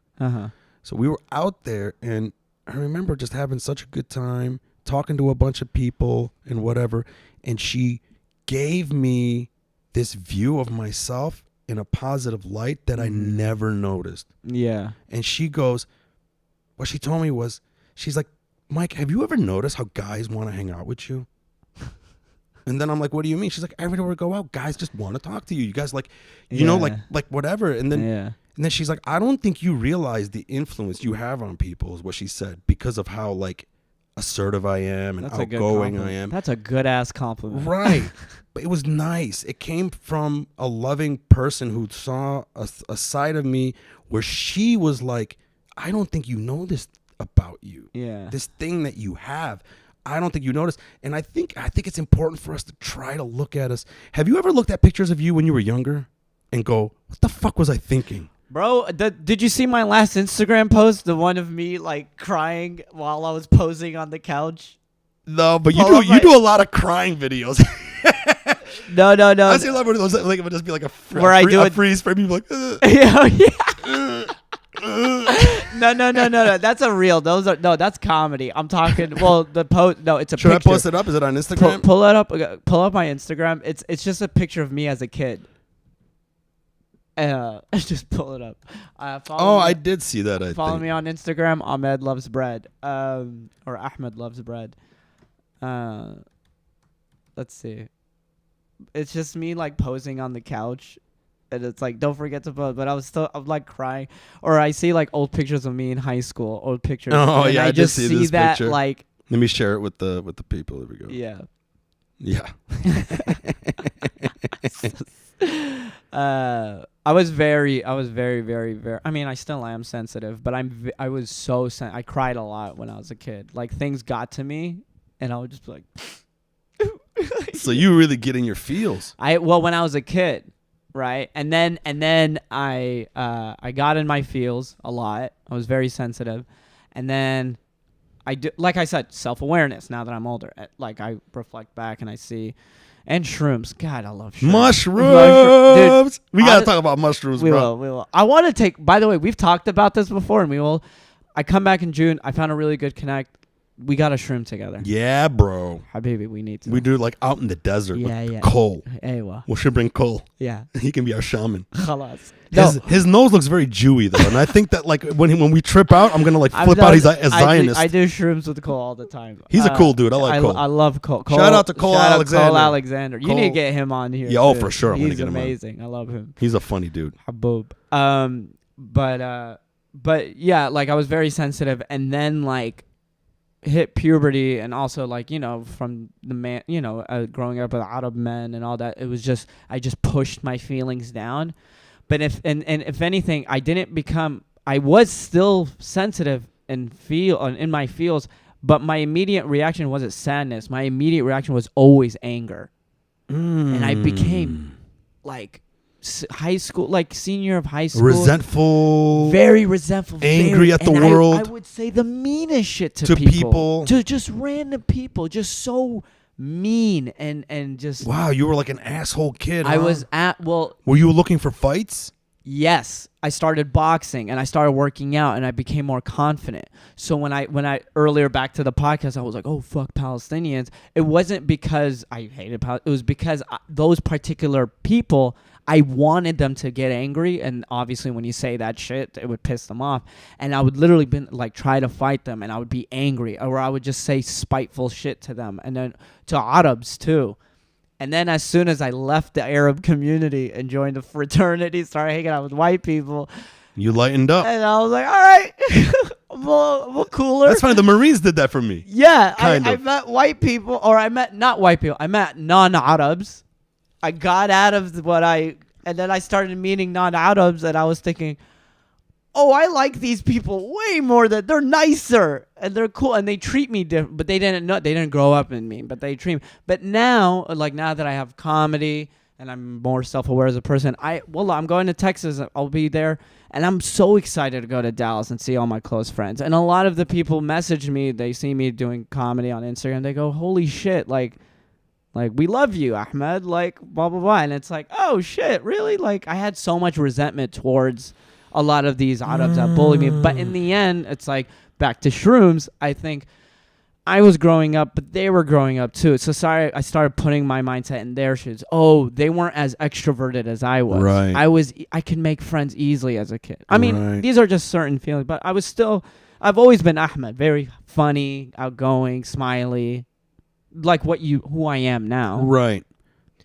But now it's like, I'm more, when things happen, when I get in my feels, I'm more self-aware. I'm more, okay, why am I feeling this way? Blah, blah, blah, blah, blah, Absolutely. No, I get it, man. Yeah. That's so, yeah, so. I'm still sensitive. You are, but that's really interesting that you were this really angry, resentful, bullyish type of kid. Yeah. Were you? Did you get into a lot of fights? Yes. Did you get into a lot of fist fights with people? When I was a kid, yes. A lot? Not a lot, but a good amount. Did you start them? No. I think I started one, maybe. I remember one. But mostly it was because you got picked on? Yeah, I was getting picked on, and I was like trying to like prove myself. Were you a good fighter? Yeah. Me too. I'm not like amazing. You know what I mean? but I'm like I'll be getting punched in the face, but I'm still gonna keep going. I have a lot of heart. I won the majority of my fights growing up as a kid because my dad gave me the green light. One time I came home crying because this redheaded stepchild who visits only in the summer, he just had this ability. His name was Dominic. I mean, he looked like the devil. He's all red hair and shit. He would always try to pick fights with me, and every time he would come to town, he would get everyone and then all the kids in the neighborhood to turn on me. He had this amazing ability to do that, and I was terrified of him. Yeah. Then one time he hit me, and then I came in, and my dad was like, "Why are you crying?" And I was like, "Cause my dad was watching the news." I don't know if you remember this. My dad would watch the news. Whenever my dad would watch the news, everyone had to shut the fuck up. I don't know if your dad was like that and thing. My dad, yeah. If he's watching the news, when my dad walks home, hush. Everyone has to shut the fuck up because there's very important shit happening to Arabs on the news. Yeah. And the Arab father has to watch. Al Jazeera. Well, this is before Al Jazeera. Oh, this was my dad would watch a lot. Yeah, it was. So I came in, and it was the only time my dad broke away from the news because he saw me crying. Yeah. He's like, "What the fuck is wrong with you?" And long story short, man, he took me in the basement, taught me how to box, started fucking teaching me how to fight. He made me. Yeah.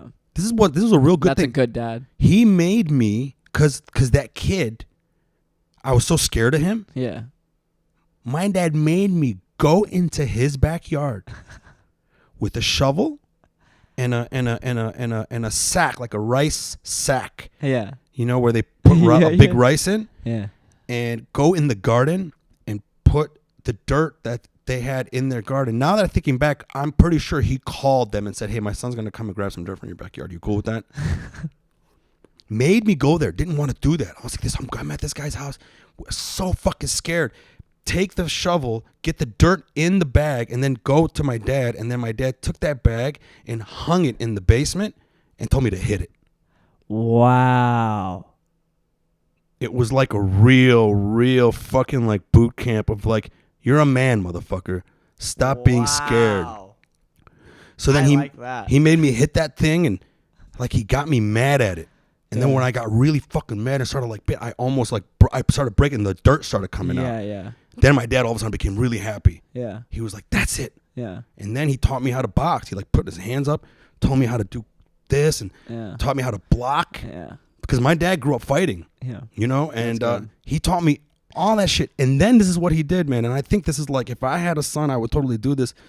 He looked me in the eye and he goes, "Okay, you know how to fight now, right?" Yeah. He goes, "This is all I want to know." He goes, "If somebody hits you and you don't hit them at least one time, I'm hitting you."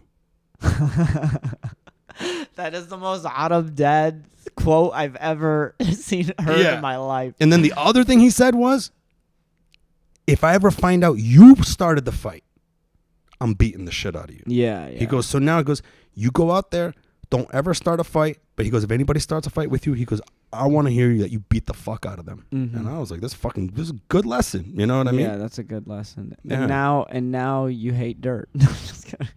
Every time you see fucking yeah, that's a good story. I really like that story. I can't wait to teach my sons and daughters how to fight. Oh my God. Did your dad teach you any type of like to get over your anxiety, or like, did your parents hit you?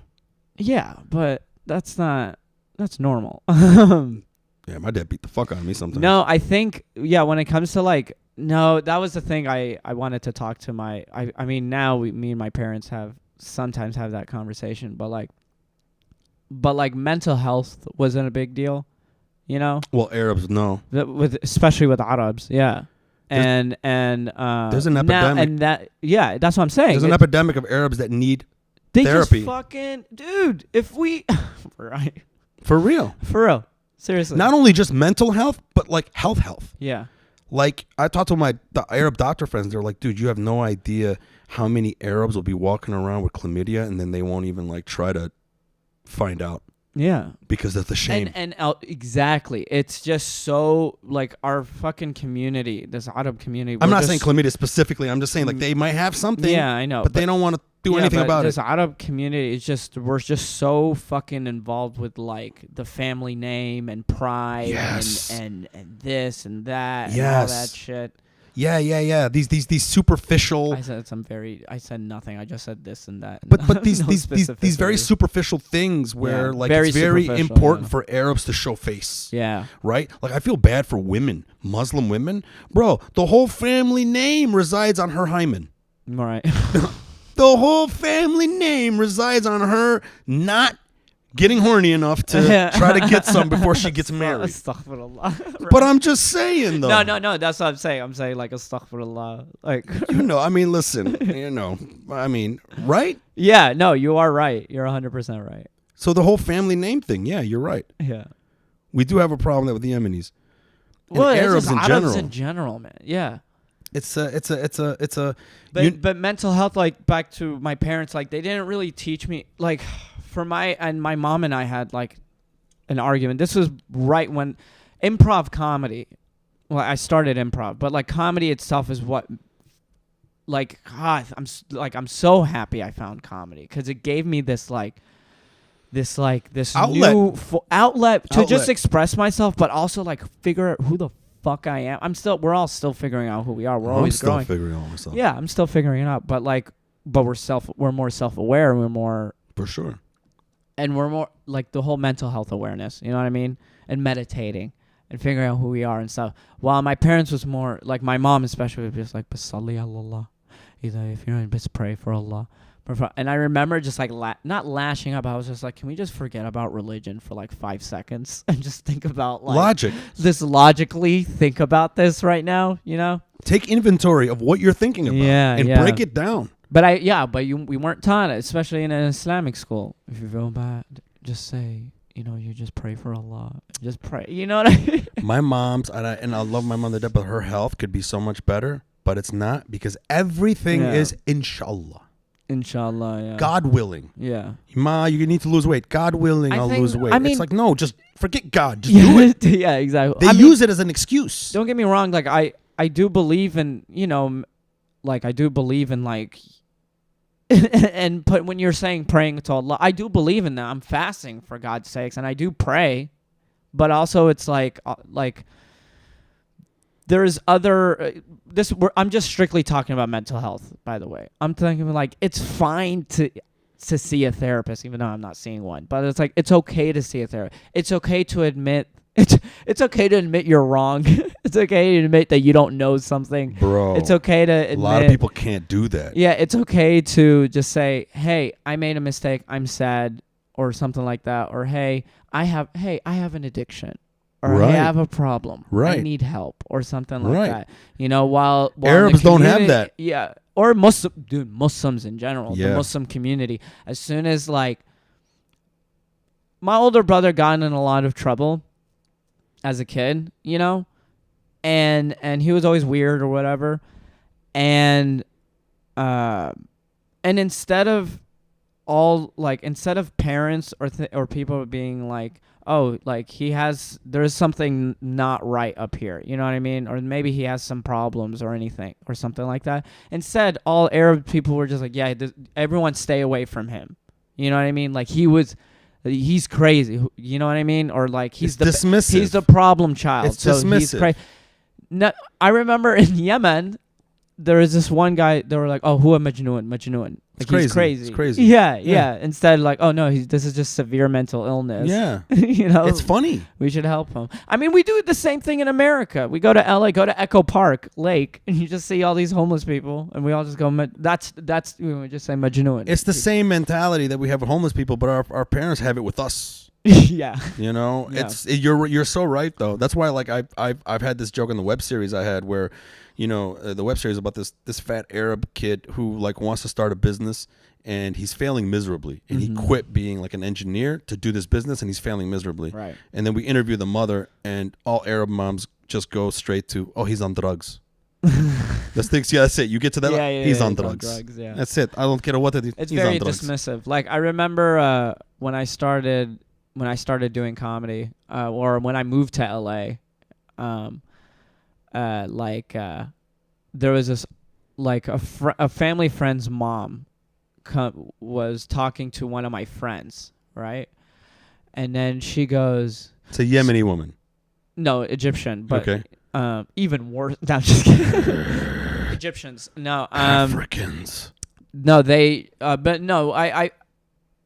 It was my best friend, also Egyptian. My best friend, and this lady who, a close friend of a family friend, whatever, the community. So she's known us we've all known each other for fucking since the day I was born. Right. Pretty much.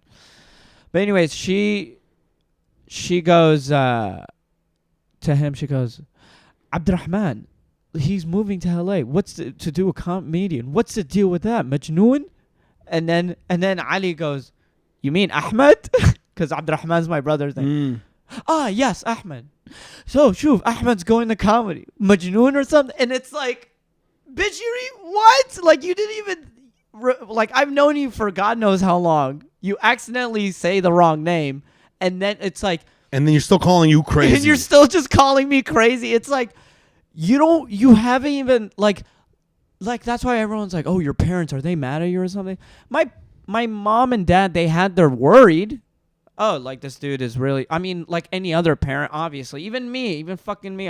When I first moved to LA, I had so many moments where I was like, what the fuck am I doing? You know what I mean? Every person every comedian has that thought where you're just like, I'm literally, how, am I delusional? Yeah. Am I stupid? Yeah. Do I really think I have what it takes to be a professional comedian? I'm starting to have major imposter syndrome. Everyone has imposter syndrome, But now, obviously I've been doing this longer, and my parents, my dad finally, for the first time, and God, I've been doing this, almost 5 years. Finally, my dad's like, hey, do you have a tape or anything I could show friends and family? Because I tell people. Oh, that's good. Yeah. But back to this, this auntie or whatever. It's like, or khalto. She just needed to talk shit about something. You know what I mean? Oh, let me talk shit about that one that's not my son, but even though I know him, he's in LA being crazy, probably doesn't follow me on Ahmed Loves Bread on Instagram. Doesn't know anything about me. Didn't call. I remember going back, and one of Abdurrahman's friends was like, yeah, Ahmed, you're in California. That's so all the kafirs there and blah blah blah. And I'm like, dude, you've never, since I moved to LA, you've never called me and asked me, hey, how are you doing? Tell me about yourself. You've never called. You literally just heard that I went to LA to pursue comedy, and you just let your mind run through. Yeah. You just took your childhood, all your bullshit Arab and Muslim beliefs, and it's like, this is not what I was raised to do. Yeah. Therefore, he's fucking. Yeah. You don't fall in line with this cookie cutter Muslim shit that I'm only comfortable with. Yeah, exactly. Basically, what she's saying is, what the fuck? Or he's saying, yeah. He or whatever. Those people just basically saying, hey, I'm only comfortable doing this thing. Yeah. And I'm only comfortable seeing other people who look like me doing the same thing. Yeah, right. Yeah. I don't know, man. To me, I think it's great that more and more Arabs are just saying, you know what? Fuck it. Fuck it. We're going to do what we want to do. And that doesn't make us worse Arabs than any other Arab. There is no cookie cutter to anything. And I think that's why I love seeing, I came out and did stand up out here, and there were no other Yemenis. No other Yemenis. Yeah. Then I started doing it 4 years later, and then your fucking little piece of shit ass shows up. I'm like, oh my fucking God, here we go. But I love it. Yeah. To me, that makes me happy. Yeah. When I saw Public Yemeni, I was like, fuck, I wish I thought of that. Yeah. Well, I like puns. I was doing the Public Yemeni ever since I was a kid. Yeah. Because I was a Public Enemy fan. I was really into the rap group Public Enemy. That makes sense. So I was calling myself Public Yemeni. I mean, yeah. Yeah. Public Enemy, Public Yemeni. Yeah. Very. But to me, it's just seeing other Yemenis breaking the stereotype. mold and the stereotype and just going, you know what, fuck this shit. I'm just gonna do my own thing, and especially doing stuff in art, man. There's too many. I grew up with too many Arabs be like, oh, the Jews, they control the media, and then you'd be like, hey, I'm gonna work in the media. You fucking crazy. Yeah. It's like you just are hating on the media. Don't you think you want more influence in the fucking media? Yeah. That's one thing that I do respect about the Jewish people is that they really do accept art and they really appreciate it. And they're good comics.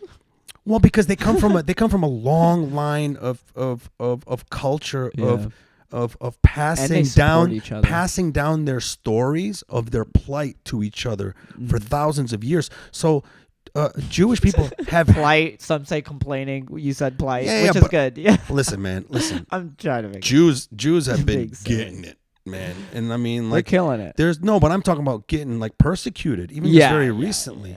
I mean, you talk to like John Shefsky, who's another comic who's now a real estate agent. I was just talking to him the other day, man, and it's just very interesting. It's just like his grandmother was in, Auschwitz. So it's like, but they really appreciate art. Yeah. I mean, like, I think the first stand-up comedians were Jewish. So like they, and like roast battle, that really comes from like a really old school Jewish tradition that I think during weddings where one person would have to get up and make fun of people. And it was a tradition that they would have. The thing with Arabs, man, we have a tradition of making money and surviving. Yeah. And that's it. And then anything else like artistic is kind of like looked down on. Well, we are still new. Like Jews came to America way before. Like remember, I'm talking about before America. Jews have had it in their culture. Arabs have art in our culture, sort of. Yeah, but why is it that you don't really see any like love for artists? You get this type of thing. Oh, he wants to be an artist. Oh my God, you're crazy. What's going on? Stop doing that. Makes sense. You know what I mean? Yeah, but there is like calligraphy and I get that. Yeah. But I think that every single one of those artists, but traditional family. I bet you every single Arab artist, famous calligraphist that's ever made anything, even in the mosques or whatever, 90% of their family was just like, you fucking crazy. But I like, in my defense with this, are you fucking crazy? Or the doubt is, to me, it's motivating. What's motivating? Like I love proving doubters wrong. Like that person. Like that's what makes me feel like. Let's say I bombed in front of 50 people. I feel like shit. Sure. Like bombing sucks. Everybody hates bombing. And that's what's gonna make you a better comic. But then I think this is a learning lesson. I'm gonna get better. But also what drives me is, inshallah, one day, these people are going to see me on screen or TV, or they're going to see me live. And they're going to see me at the comedy store. Oh, I saw him years ago. Oh, he bombed. But look at him now. Yeah. You proved me wrong. Right. Yeah. To me, that's one of my favorite things about doing stand-up is watching other people that I come up with and then not seeing them for a while. And then you see them. And then all of a sudden you see them like a year later. Hugo and you're just Galaxy. Like, for me, it was Hugo Galaxy. When I first saw Hugo, it was at Flappers, and he was like, he just started comedy. He's like, I've been doing some stand-up here and there. Yeah, I just write on my notes, and then I get up on stage, and I just say what's on my mind. And I'm like, no. You need to go up on stage at least every night. You need to write your jokes word for word so you know how to structure your joke properly and how to make it shorter and you don't waste time. Yeah, cut the fat. And I told him that. Bro took my advice, ran with it. I saw him a year later on Monty Gear and Perry's show, brunch show. Murders. Yeah. Wallahi, Mike, I was smiling, I was laughing and smiling ear to ear the whole time. I'm like, oh my God. Yeah. Wow, that was amazing. Yeah. It was crazy. To me, it's one of my favorite things. There's so many comics I've seen. Ryan, my host for my Comedy Rhetoric show, Ryan Opton, I love him. Yeah. And I remember seeing him for the first time, and he was only like a few weeks in. Yep. And I was like, he's funny. He has something funny. Now he's a fucking killer. Yeah. I'm literally like, I swear to God, when I have to follow Ryan, I'm like, all right, I gotta bring it. But doesn't it make like he makes me a better comedian? I like that. He's a good comedian. I like being in the ecosystem of people that are just really pushing it to be better. Yeah. And to me, it's great when you see somebody who's starting off and you're like, okay. Then you see them a year later and they're doing that same bit, and now it's a 5-minute bit and they're just crushing it. Yeah. It's just like, fuck, yeah. And that's why we moved to LA. It's because LA, you're surrounded by great, good comedians at our level. Driven people. Very driven, very smart, very funny, who are... And then you see the same hustlers. Yeah. You ever notice that? I remember like when before the pandemic, there were so many comics here, but you'd go to the mics all the time, and you see the same small group of people Yeah. every time. Yeah. And those guys were the grinders, Yeah. man. Dude, during the pandemic, we pretty much saw the same people at the mics. That's true. We saw the same people, It's but true. those were the grind. Like, we were the ones that wanted to keep Yeah. going. We wore our mask. I grew my mask. Yeah, and then we would, cough on each other after. So Great let's set. talk about mushrooms. Yeah, let's talk about Mushrooms are great. I love them. What was the most amazing mushroom trip that you had that changed your life? What is the one? What is the one? I've had a couple, but the one that changed my life, I want to say, was at my apartment back in Dallas. How old were you? I was 24. It was the first time I took shrooms. 24? Yeah. It's about 4 years ago. Yeah, and that was the moment where I was like, I love comedy, you know what I mean? And I was thinking of it the whole time, but like it was right after I made the decision, like, I'm gonna become a comedian, right? And then when I took shrooms, it just gave me that that hopefulness, that drive, and then During the trip or after the trip? like during and after, all of the above, before, during, and after. Did you have any paranoia during that trip? No. Never. Did I'm dude, when we do shrooms, I'm not a like I had a weird trip. My last trip was kind of weird cuz we were me and Cole took shrooms. We were hiking Bryce Canyon. You told me about this. Yeah, that one was tough. And I'm a Marine, and I'm like, you're fucking crazy. Yeah. You went hiking 15 miles, tripping on mushrooms. Go fuck yourself. Go fuck yourself. That was tough. But no, usually when I'm on shrooms, I'm happy. I'm hopeful. You and don't I have talk any about introspective anything? Yeah, I do. No, I'm talking about hurtful. Like okay, for me, Yeah. especially the first few times I've ever did mushrooms, and now every once in a while, I'll take enough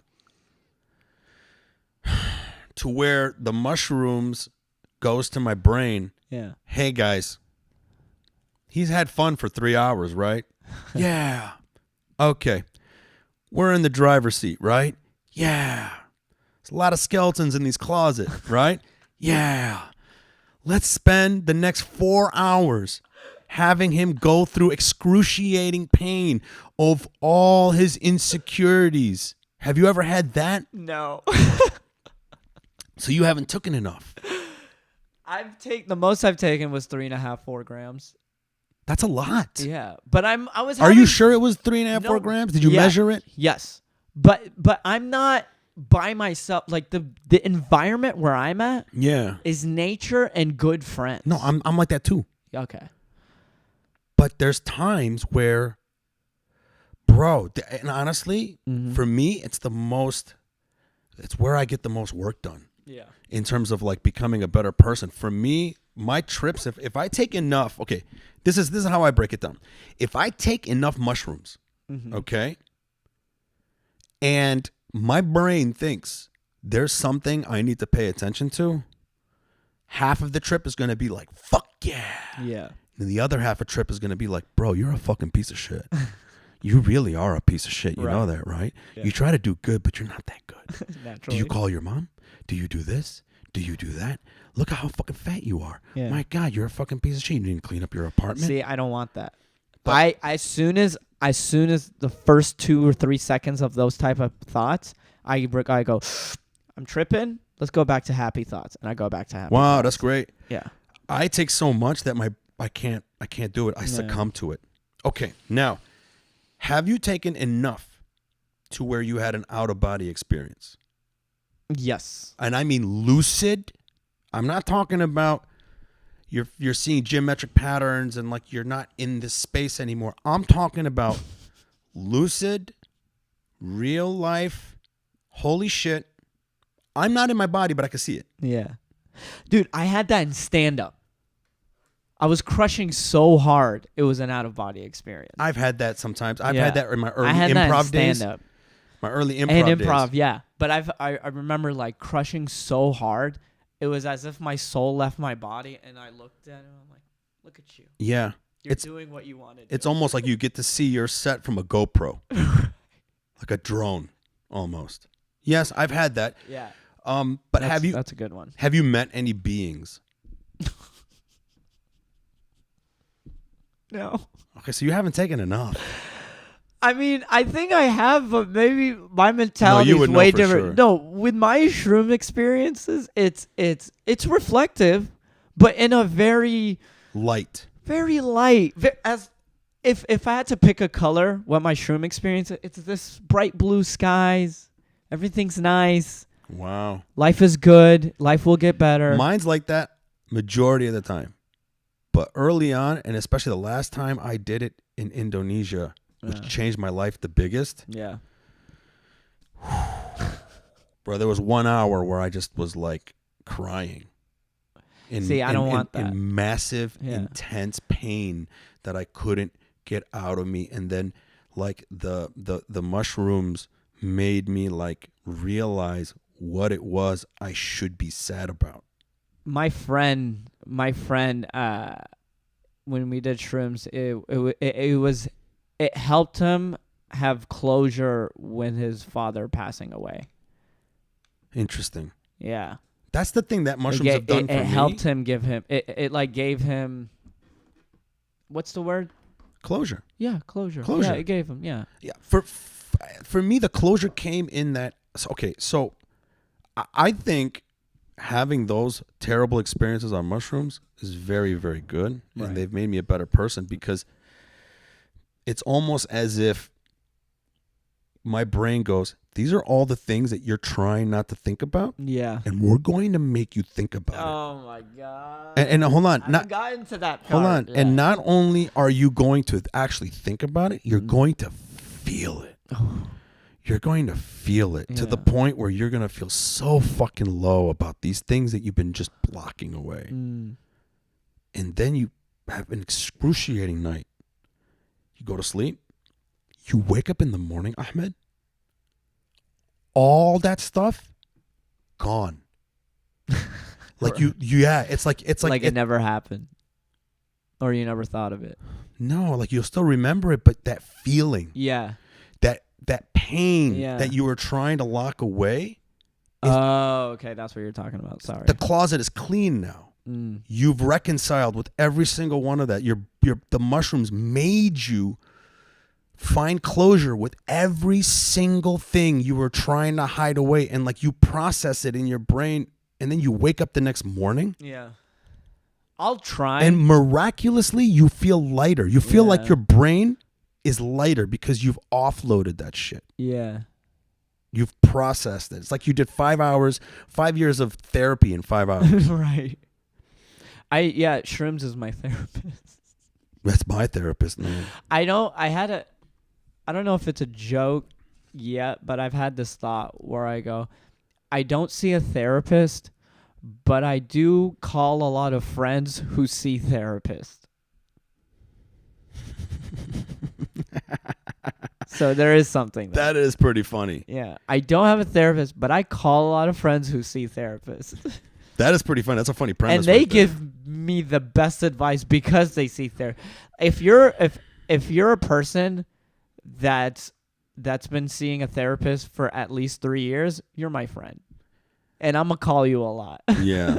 I did see a therapist when I got out of the Marines. And it was hard. I was having a hard time. And did you go through any PTSD or anything like that? I didn't see any war. I was very lucky. Were you a grunt? Is that what it is? No. Or non-grunt? I was a LAV mechanic. So I was a mechanic on these tanks that can drive on the road, that has tires. And over children. And also swim. And over children, absolutely. Especially Iraqis, bro. Especially Iraqis. They can get it.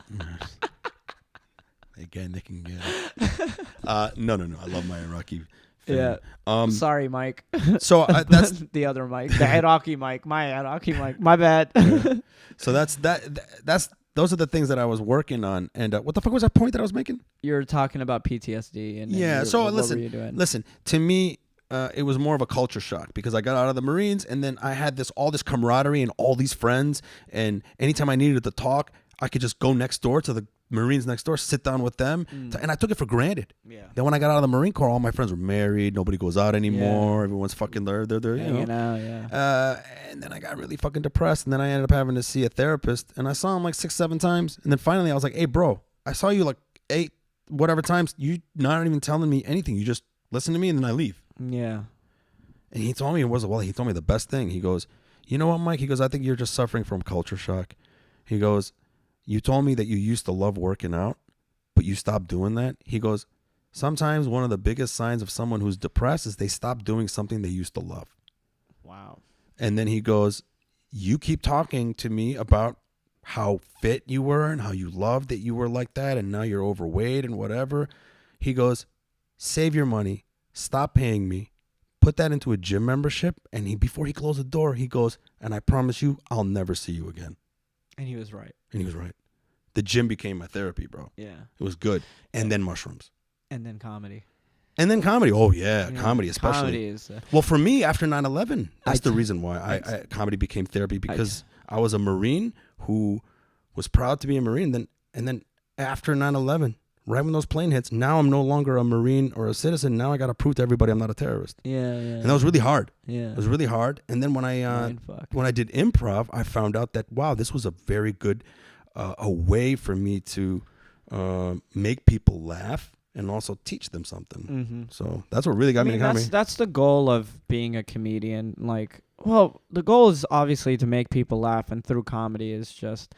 I'm here to make you laugh, talk about who I am as a person. And it's like, even though you're not a Arab Muslim, but I'm going to make you relate to my life. Exactly. And that's why a lot of my comedy is very personal. That's why to me it's like very important. Because I came from that time where it was like, man, I really feel like shit about how the news is making me feel about myself and my people. And I need to express that. And what better way to do it in front of people and get paid? And make them laugh about it and try to figure that out. Yeah. Because to me, like when you can do something on stage, that's one thing I love about improv or comedy. Because comedy is just that affirmation that says that, hey, my brain is thinking this and your laughter says you agree with it. Mm-hmm. And that's a beautiful thing. Yeah. It's a beautiful thing to be like, hey, here's a thought. And then your laughter is like, oh, okay, cool. You guys like that too. Yeah. And it's nice. It's a beautiful thing. I mean... I guess then I need to refrain back to what we were talking about like almost 2 hours ago when I said when you were like comedy's about finding the truth, which you are right, and then I go comedy's just about being funny, which obviously find the funny, but you are right, it's really just I don't know, because there's some things I have jokes where it's like I'm just trying to be funny, you know what I mean? Yeah, but if you inspect those jokes, okay. Here's the thing. Like, they're silly. Like, hold on a second. Yeah. This is where I geek out, okay? This is about comedy, about the truth. So you're just being silly, right? Mm-hmm. But there's truth in that silliness that you're doing. Yeah. Whatever you've established is now the new grounds for whatever truth is going to come from that. Mm-hmm. So my point is, if you do a joke about a fantasy world where we don't have gravity, you've now established the rules of this world to the audience that doesn't exist. But if you explain it to them in a way where everyone's on board, now the truth is within this world that you've created, whether it's fantastical or not. Mm-hmm. So it doesn't have to be real world truth. Yeah. But it has to be truth within the confines of what you're saying. Does that make sense? Yeah, that makes sense. Yeah, that's true. Speaking of comedy, let's you want to talk about in social media, because you mentioned that. Oh yeah, fucking social media. Something I fucking suck at. Hey, we all do. You're fucking doing great. You're blowing up on TikTok, my man. Alhamdulillah, man. I'm trying my blowing best. Up on TikTok. Something that I haven't embraced yet. It's such a bitch to do, though. It's so. Why is it such a bitch? It's because it's hard to don't tie your happiness based on the outcome of the algorithm. Like today, I posted a video that it made me laugh. I'm filming this and laughing as I'm and then I posted it. And nobody cared. And no one cares. A lot But of maybe the algorithm just didn't see it, or maybe it's people not just the don't. algorithm. Or I don't maybe think it's nobody likes, algorithm. or maybe it just no. TikTok, you don't understand.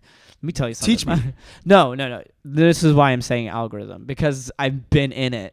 You know, I will post something on TikTok and I thought it was funny, doesn't do well, and then I post it on Instagram, blows up. Okay. You know. Okay. The algorithm for just social media itself, it's like it's just very finicky. Even that's just all art forms now. We're creating art just to serve the algorithm. Think of music. The intro to the chorus, they have to get to the chorus so fast in a matter of seconds.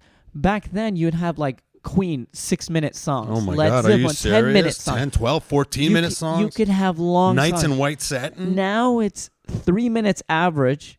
The best songs are 2 minutes. Yeah, the attention span is much shorter. It's gotta be ba ba. Sure. Ba, ba. That's what I'm thinking of TikTok. I'm not. This is what you were talking about. You're like, oh, it needs to be perfect and the quality and the ba ba ba. Get out of that mindset. I'm trying to. Don't think sketch. Think Algorithm. Think content creating. Mm. I don't even say sketches. I just say I'm posting content. You know, I'm just fucking throwing it out there.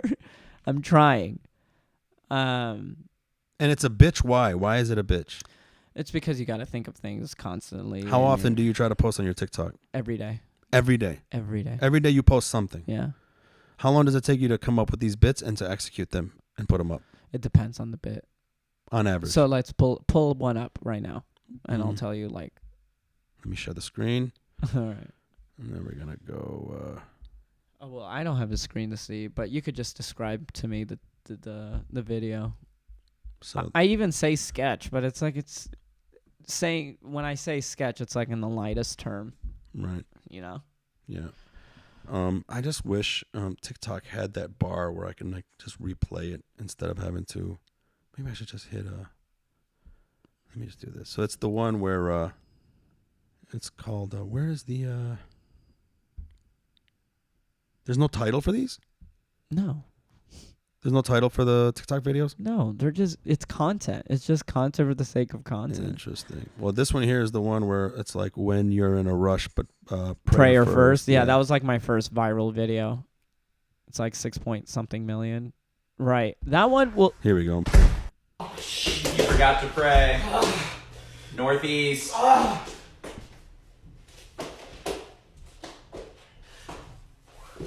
That's not how you pray. Shut up! It's okay. That one, you know what's funny is remember my Monday motivational videos? Yeah. So I did a clip something like that on my Monday motivational videos. Barely got any love. Okay. Because the algorithm for Instagram wasn't rewarding people anymore. And then I posted the similar version on TikTok, and it blew up. So that's when I go, oh, it's not that it's not funny. It's just sometimes I just think, oh, it's just not funny, you know? But sometimes it's hard to think, is it not funny or is the algorithms screwed up today? You know, I don't think we can blame the whole algorithm, but listen, we're not blaming. but I'm not blaming the algorithm because funny is funny, obviously. But also, do you know how the algorithm works and what it wants? No one knows. Okay. It's like the stock market or anything that's amazing. I keep getting or likes. astrology. I keep getting likes from user number 18 gazillion 22,000 5 million like all this huge number. I'm like, these are the fucking these must be the Chinese information bots that are fucking like trying to right figure out who I am so they can make a cyborg version of me. But yeah, like I'm that important. But back to the thing, like that idea was always in my head, and then I just redid it, a version of it, and then now you see this. That's really interesting, man. And it took that, you saw it's an 8-second video. Yeah, but here's the thing, though. I think when I think a lot of what gets clicks on TikTok for me, like I'm just thinking about me, is what the thumbnail says. Sometimes what gets people to come and want to watch that thing is what it is saying. No. You know? I get it, but no, because hear me out. If you go on your TikTok and you look at the analytics of that one video, the one that says white guy pretends to be black, Yeah. look at the video, look at the analytics. It's all from your For You page. So basically, the white guy pretends to be black. It's a racial issue. The algorithm picked that up from the caption. They saw your hashtags, and then it fed it to people who would normally see race stuff. Okay. Or stand-up comedy. So I should use the same. Not the same hashtags, but yeah, similar, right? So if they like that video, and if you post again, even if they're not following you, they'll show it. They'll show the same things to those people. Yeah. Do you get penalized for using too many hashtags? They limit you. Yeah, but I heard like on Instagram, it's better to only use 3. Oh, right. I just post a few. Like, I don't know. Yeah. I post a few hashtags. It doesn't.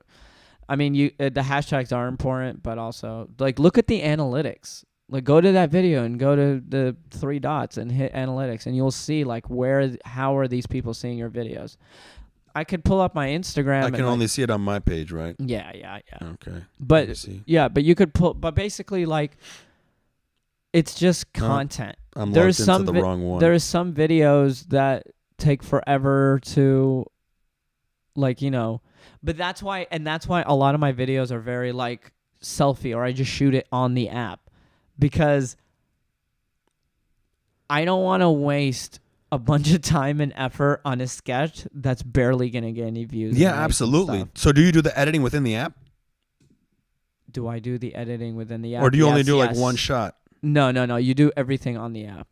So you just like hit it and then pause it? And yeah, then do a different angle? Yeah, and then when I finish the shooting, I go to the adjusting clips, I cut up the clips, and then I put the sound if I want to add a sound, stuff like that. Yeah, I'm not even engaged in TikTok like that, but I got to try to have fun with it, man. Have fun with it. It's you post every day, stay consistent. Inshallah, like I do like sketch comedy, like good, legit 3-minute UCB style, or like Key and Peele. Right. I love Key and Peele. I love that shit. Or Goatface. Yeah. Big fans of those. Right. I want like legit 3-minute sketch with the 3 beats and everything, but it's like you have to earn people's attention span for it. Mm-hmm. I'm in a Jason Nash. Have you heard of him? Yeah. Okay. So he just dropped. He has a Jason Nash sketch show, and I'm in that. Okay. And it's 8. I'm just in a little snippet. Congrats, that's awesome. Thanks, man. Appreciate it. But I was thinking like that whole YouTube video. It's 8 minutes long, right? Very funny, not too long, not too short. Mm-hmm. But if I thought if I posted an 8-minute clip, no one's gonna watch it. But he posted because he started off Vine, bite size. Then he did YouTube vlogs with his little vlog squad stuff, and then he earned. So people know he's been in the game so long.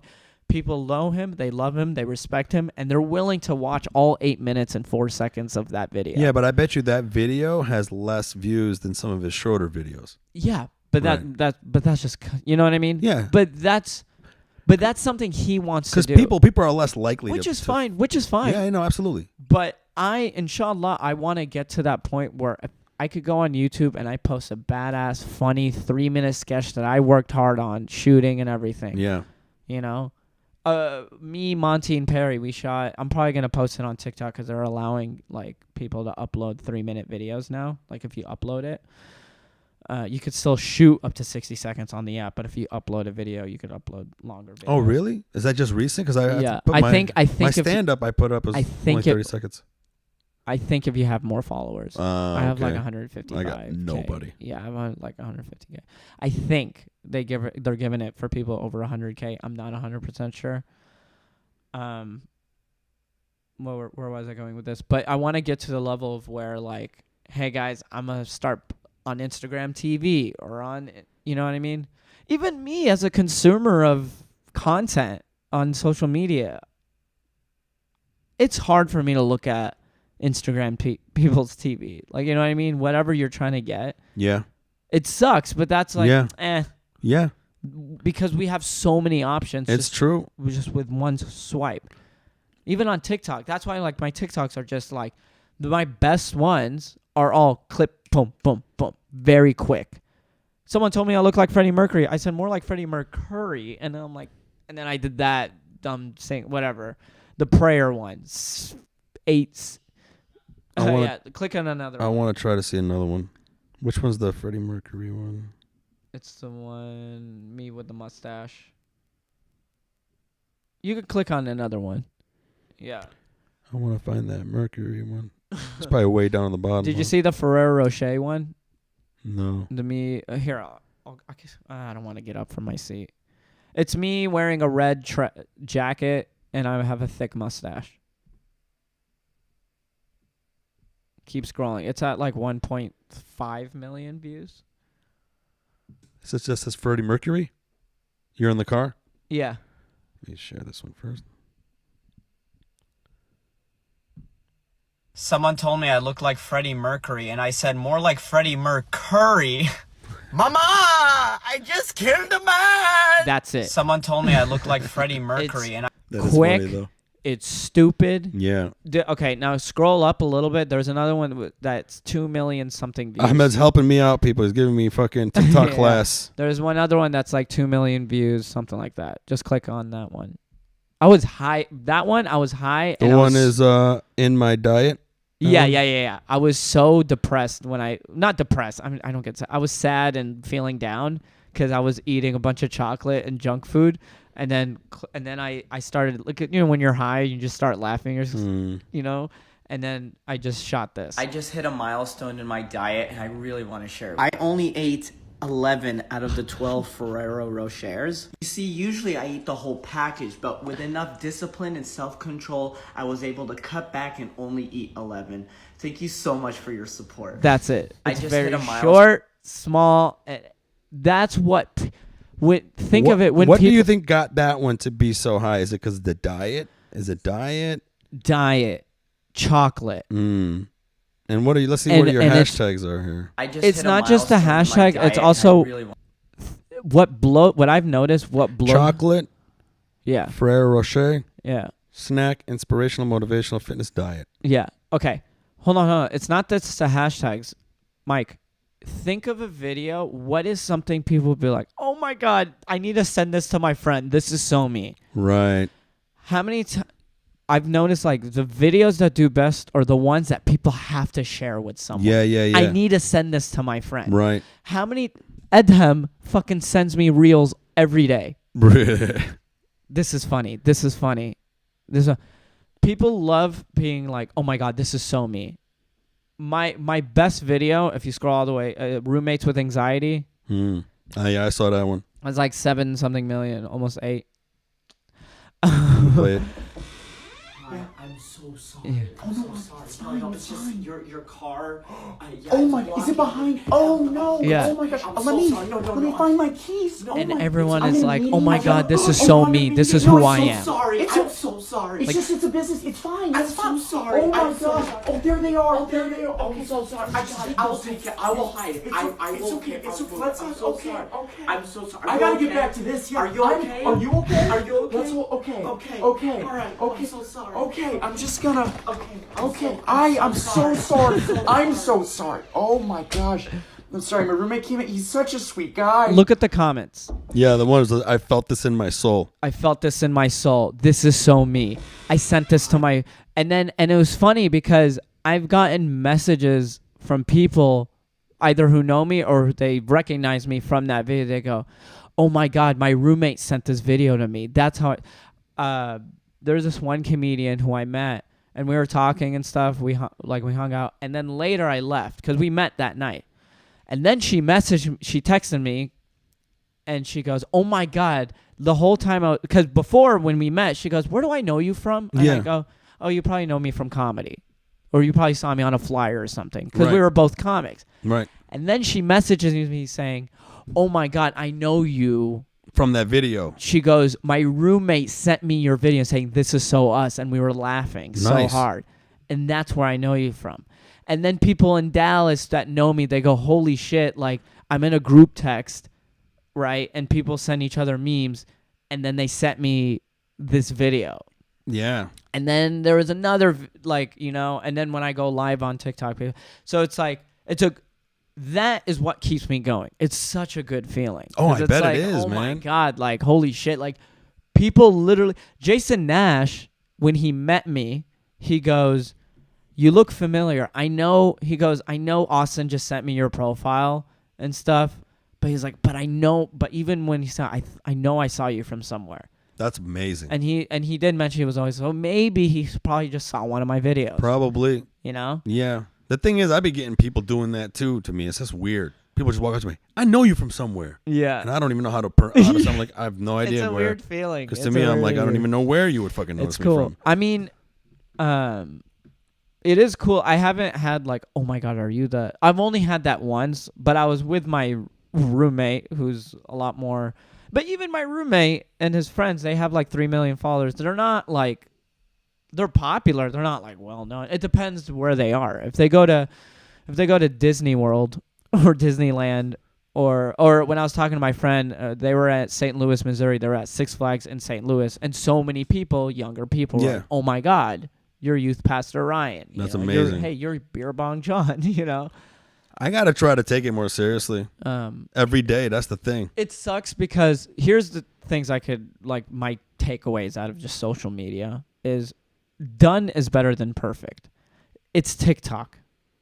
It doesn't have to be good. No, I know. I get Like it. the peep and it's comedy. So if anything, the production quality, the better it is, the more expectation people have. Yeah, that's true. But if it's shitty quality, it's literally just blah, blah, blah, blah, blah, blah, blah, blah, blah. That's it. Yeah. You know, Yeah. it doesn't have to be this professionally shot. So made when you do like the TikToks, let's say you're playing two different characters that are wearing different things. yeah. Do you have to do like a shot of the one character and then the next shot you have to do the other character? You could shoot the whole thing in one, and then when you go to adjust clips, you shorten them and then just move the clips around. You could do that. I haven't even edited on TikTok. You need it. That's what I'm saying. It's just Yeah. one of those things you will learn as you go along. Yeah. You're inspiring me to start doing that. Yeah. Just fucking cranking shit out. It's just content. It's cranking shit.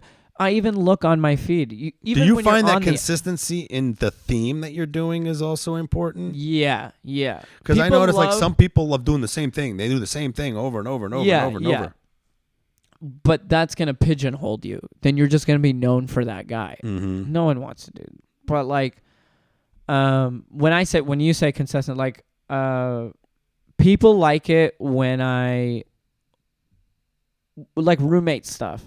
Like me and Ryan because just our dynamic of who we are as people is interesting.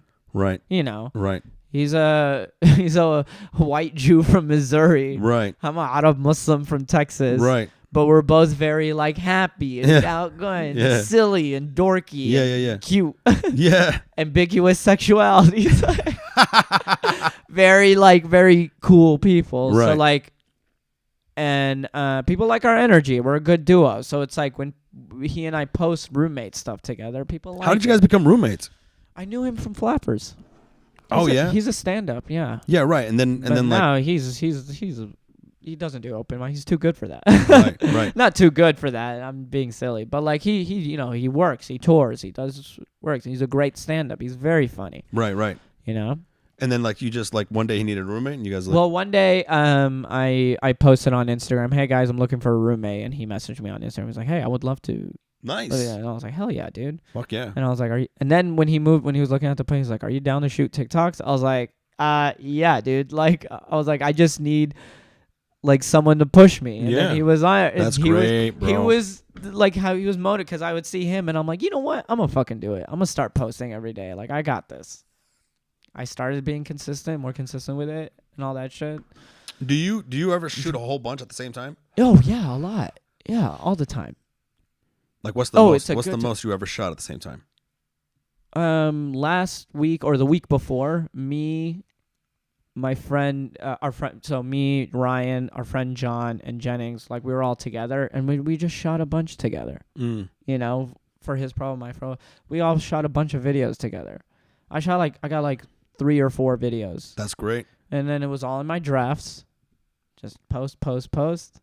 And because we're all together and they all have more followers than I do. you know, the algorithm picks it up because their fans see it. That's great. You know. Fuck yeah, bro. So I'm gonna start doing that. Fuck it, tomorrow. yeah. Every day, starting tomorrow. You will learn to just don't tie your done is better than perfect. I'm trying to get better at this. Don't tie your happiness to the outcome of what the video gets. If it's less than 30 seconds, that's a good thing because then you could just post it on your reels. If it's very funny and good, post it on reels. On Instagram, you mean? Yeah, on Instagram. What else? Yeah, and have fun. Yeah, Keep going. I mean, I that's started the thing in I need, man. December. Because I mean, I'm a filmmaker, so I love fucking doing. Yeah, which is good. I love doing this shit. Okay, if But you like the if you ecosystem like has quality changed. and stuff, look up and this is Kevin Sonei. Look up Kevin Sonei. That's his last name, Sonei. On TikTok. Yeah, one of the funniest guys I know. Amazing guy. How you spell his last name? Sweet boy. Hi, Kevin. He and I do fuckboy rehabs together. Oh, he's funny. I love the fuckboy rehab. Thank that you. shit is really funny. Yeah. So that video. How you spell his last name? Sonei. Sonei. Yeah, I've been following him. The fuckboy rehab thing had me dying. Thanks, man. So that one was the first video. I wrote it, and then we shot it on his professional because he's all about light, just like you, lighting, camera, and all that. You could still do that. Just you could talk to him like the way he shoots it. Like it has to be, vertical. Yeah, shot but how vertical. often does he post? Every day. He tries to post every day. He yeah. posts like edited shit every day. Yeah. Does he edit in TikTok? Yeah. No, he uploads. He does everything on his stuff. So if you want yours professionally shot and stuff, talk to him. He's more on your lane. I'm trying to get away from that. That's my thing. yeah. The thing is, I know how to do that. Okay, then. I don't want to. Just fucking pull That's up your what I want to TikTok do. and just shoot That's it. what I want to start doing because it so- scares me and it's not something that I'm used to. And it's so easy. And I like doing things that scare me. yeah, and you it's know? so easy. And you will learn to love it. Even look at my Because his shit is good, man. and look at people's feeds and stuff. Even me in my car. But I noticed he'll shoot in series. So like he does now. You guys are doing this series together. the weed stuff. Yeah. Yeah. And then yeah. before it was Fuckboy Rehab. Yeah. So well, like, we're gonna bring back Fuckboy Rehab. but then like soon. when you guys, I can tell you guys shot them all on the same day, right? we shot a couple, so we would shoot 3 in one day. Mm. Yeah. I thought maybe you like banked up a whole bunch of No, them. no. We shot we would shoot we'd shoot one. It depends on the moment. Sometimes we'd have like 3 good fleshed out ready ones. No and shit. we'll write it all 3. That's great. He lives close to me. He's a close friend of mine. I forgot to do my morning call with him. We just call each other. He's a good guy. Oh, nice. And yeah, he's a good partner. You guys are so fucking cute. It's nauseating. Who? You guys, everybody, you're like, Me and we Ryan. call each other. Yeah, I'm me like, and oh my Ryan, me God. and Kevin. Well, yeah, that's why I'm a sensitive boy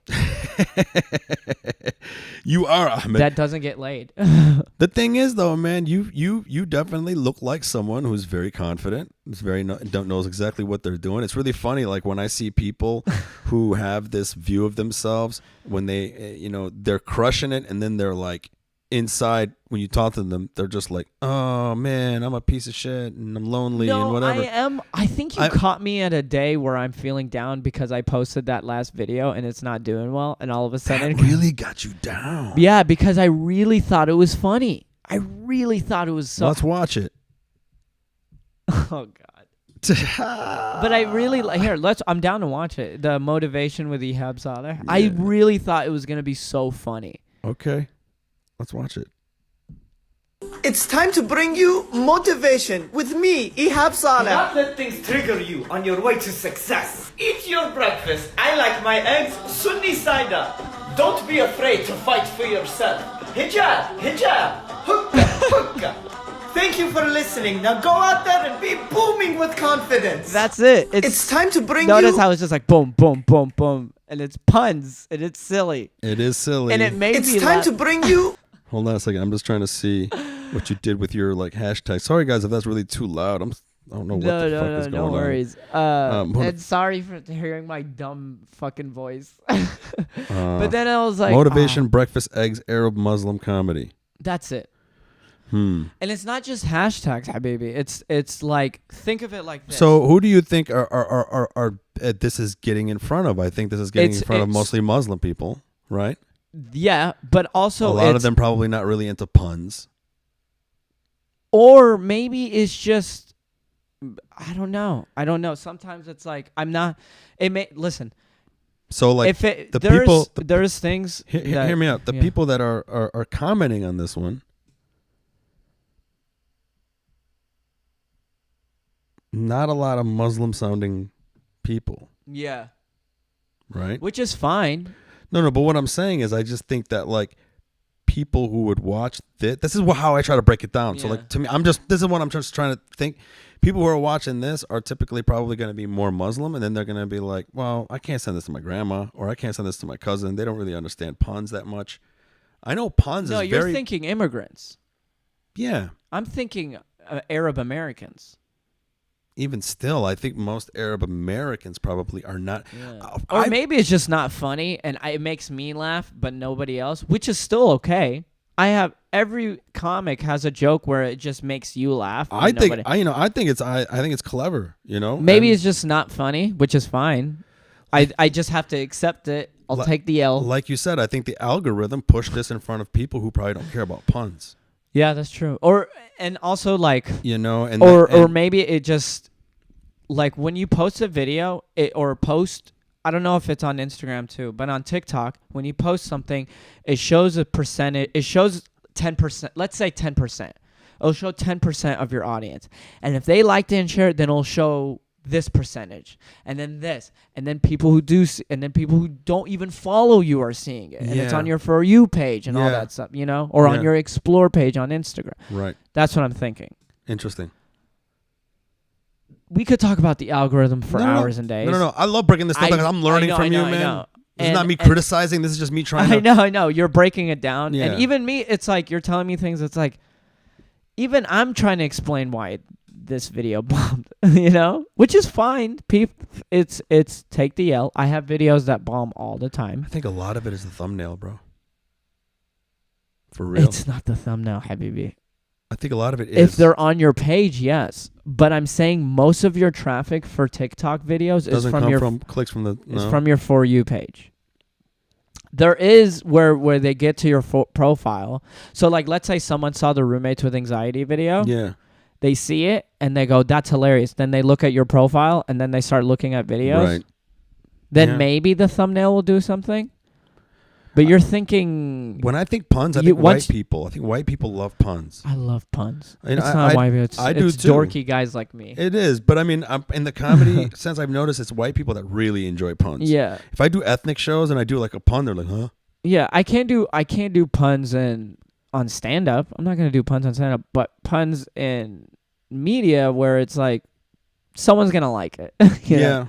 I mean, that's how I look at it. The Sunni side up. Dude, I literally was laughing so hard when I put Sunni, like, instead of I think it's funny, Sunni dude. side I think up. it's funny.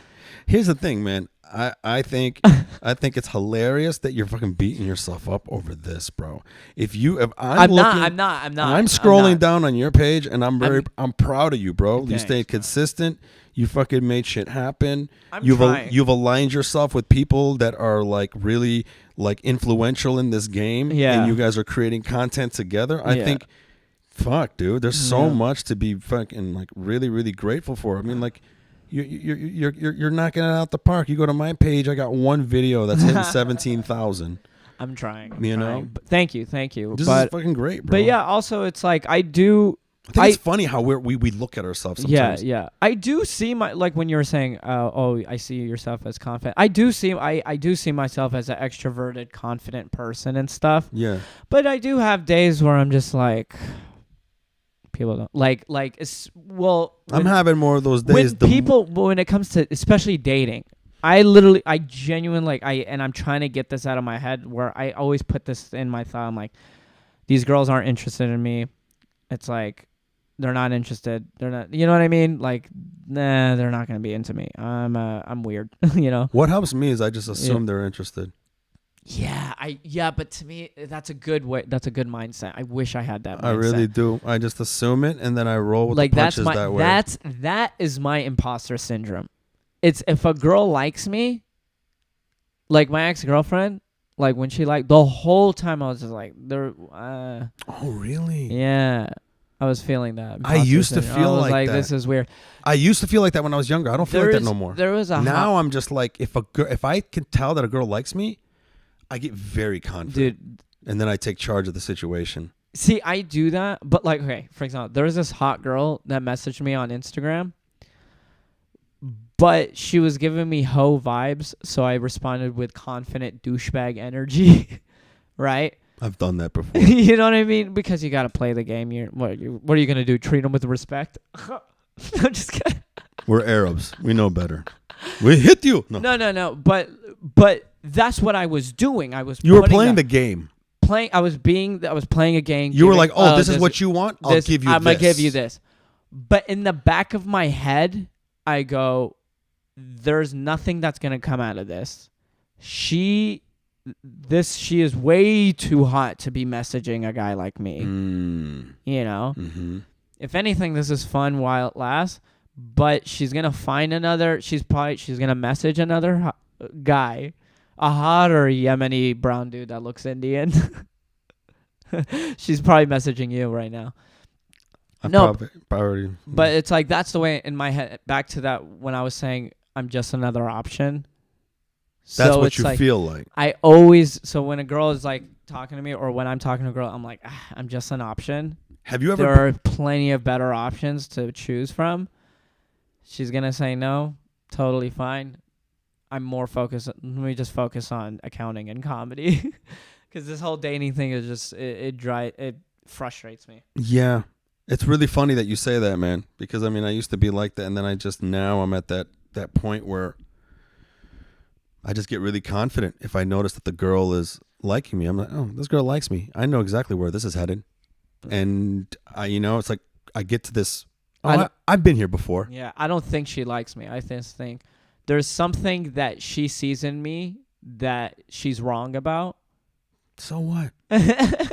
So what? Let her find out. Yeah. Just let her find out. Yeah, that's true. That's really funny, buddy. What? I just that when a girl likes me, there's something that she sees in me. Well, it's funny to me because I look at you and I'm like, bro, you have no reason to think that shit. Oh, okay. It's your fucking head, bro. It is my head, yeah. I don't think that when you see how you carry yourself and how people like you and how likable you are and all that, I'm just like, it's fucking interesting, man. But I'll tell you, bro, you're gonna turn 30 years old one day and you're gonna be. It's just gonna. Click. Yeah, hopefully it will. We've been here for almost 2.5 hours. Yeah, we got to get. I love it. Wallah, and I knew this was gonna happen because I love our conversation. This is literally the only difference between now is just we have microphones. Yeah, that's the only difference. Yeah, we always talk like. There's times where me and you were like trying to leave an open mic, and then we're there for another hour in the parking lot just talking. And then the people from the later slot are like, "You guys are still here? Still here? The fuck is this shit?" Yeah, we're like, we've been talking. Yeah. All right, man. Yeah, guys. Thank you, bro. Thank you so much for having me. I love you. Love you, bro. Always love coming on this. I would love to. Yeah, bring me back. I want to be the Joey Diaz to your Joe Rogan. Well, become funnier, bro. If you're gonna say that, challenge accepted. I'm just fucking with you, man. Wait, funnier than Joey Diaz? I don't think anything's funnier than Joey Diaz, man. I know. Have you seen him live? Yeah, dude. He's fucking hilarious. Too much. So good. Yeah. He's so good. And my favorite was looking at women looking at him and just yeah. Made especially when he starts talking about, I go to the donut shop, I put my dick on the glass. Like, is he really saying that right now? He's just saying ridiculous shit. I miss those days. And it's so funny. It's so funny. When he met me, he was like, hey, dog, what are you, Dominican? Puerto Rican? I was like, nah, man, I'm Yemeni. I'm Arab. And he goes, that's a great disguise, dog. I was like, that's hilarious. I love Joey Diaz. I haven't met him, but I want to meet him so bad. He's such a good dude, man, when you meet him. But let's close this up. Yeah. Follow him. Ahmed Loves Bread. Ahmed Loves Bread. AHMED Loves Bread. On everything. Yeah, Twitter, Instagram, everything, TikTok. I love you guys. I will be in Texas from May 23rd through May 23rd through May 28th. I'll be in Austin. I will be in Dallas the week before. I'm only doing like 1 or 2 shows. Nice. But yeah, May 23rd through May 28th, I'll be in Austin. Are the dates anywhere on your website or anything? I haven't. I'm still trying to lock down all my shows before I post anything. But yeah, hit me up. I love you guys. And if there's anything that you guys want to talk about from this episode, shoot me a DM. I'll respond. Right on. And same thing, guys. We got to wrap this up because I got to get going. Love you guys. See you guys next time. See you Wednesday, 2 p.m. Going live solo. Thank you. Bye. Public Yemeni #1.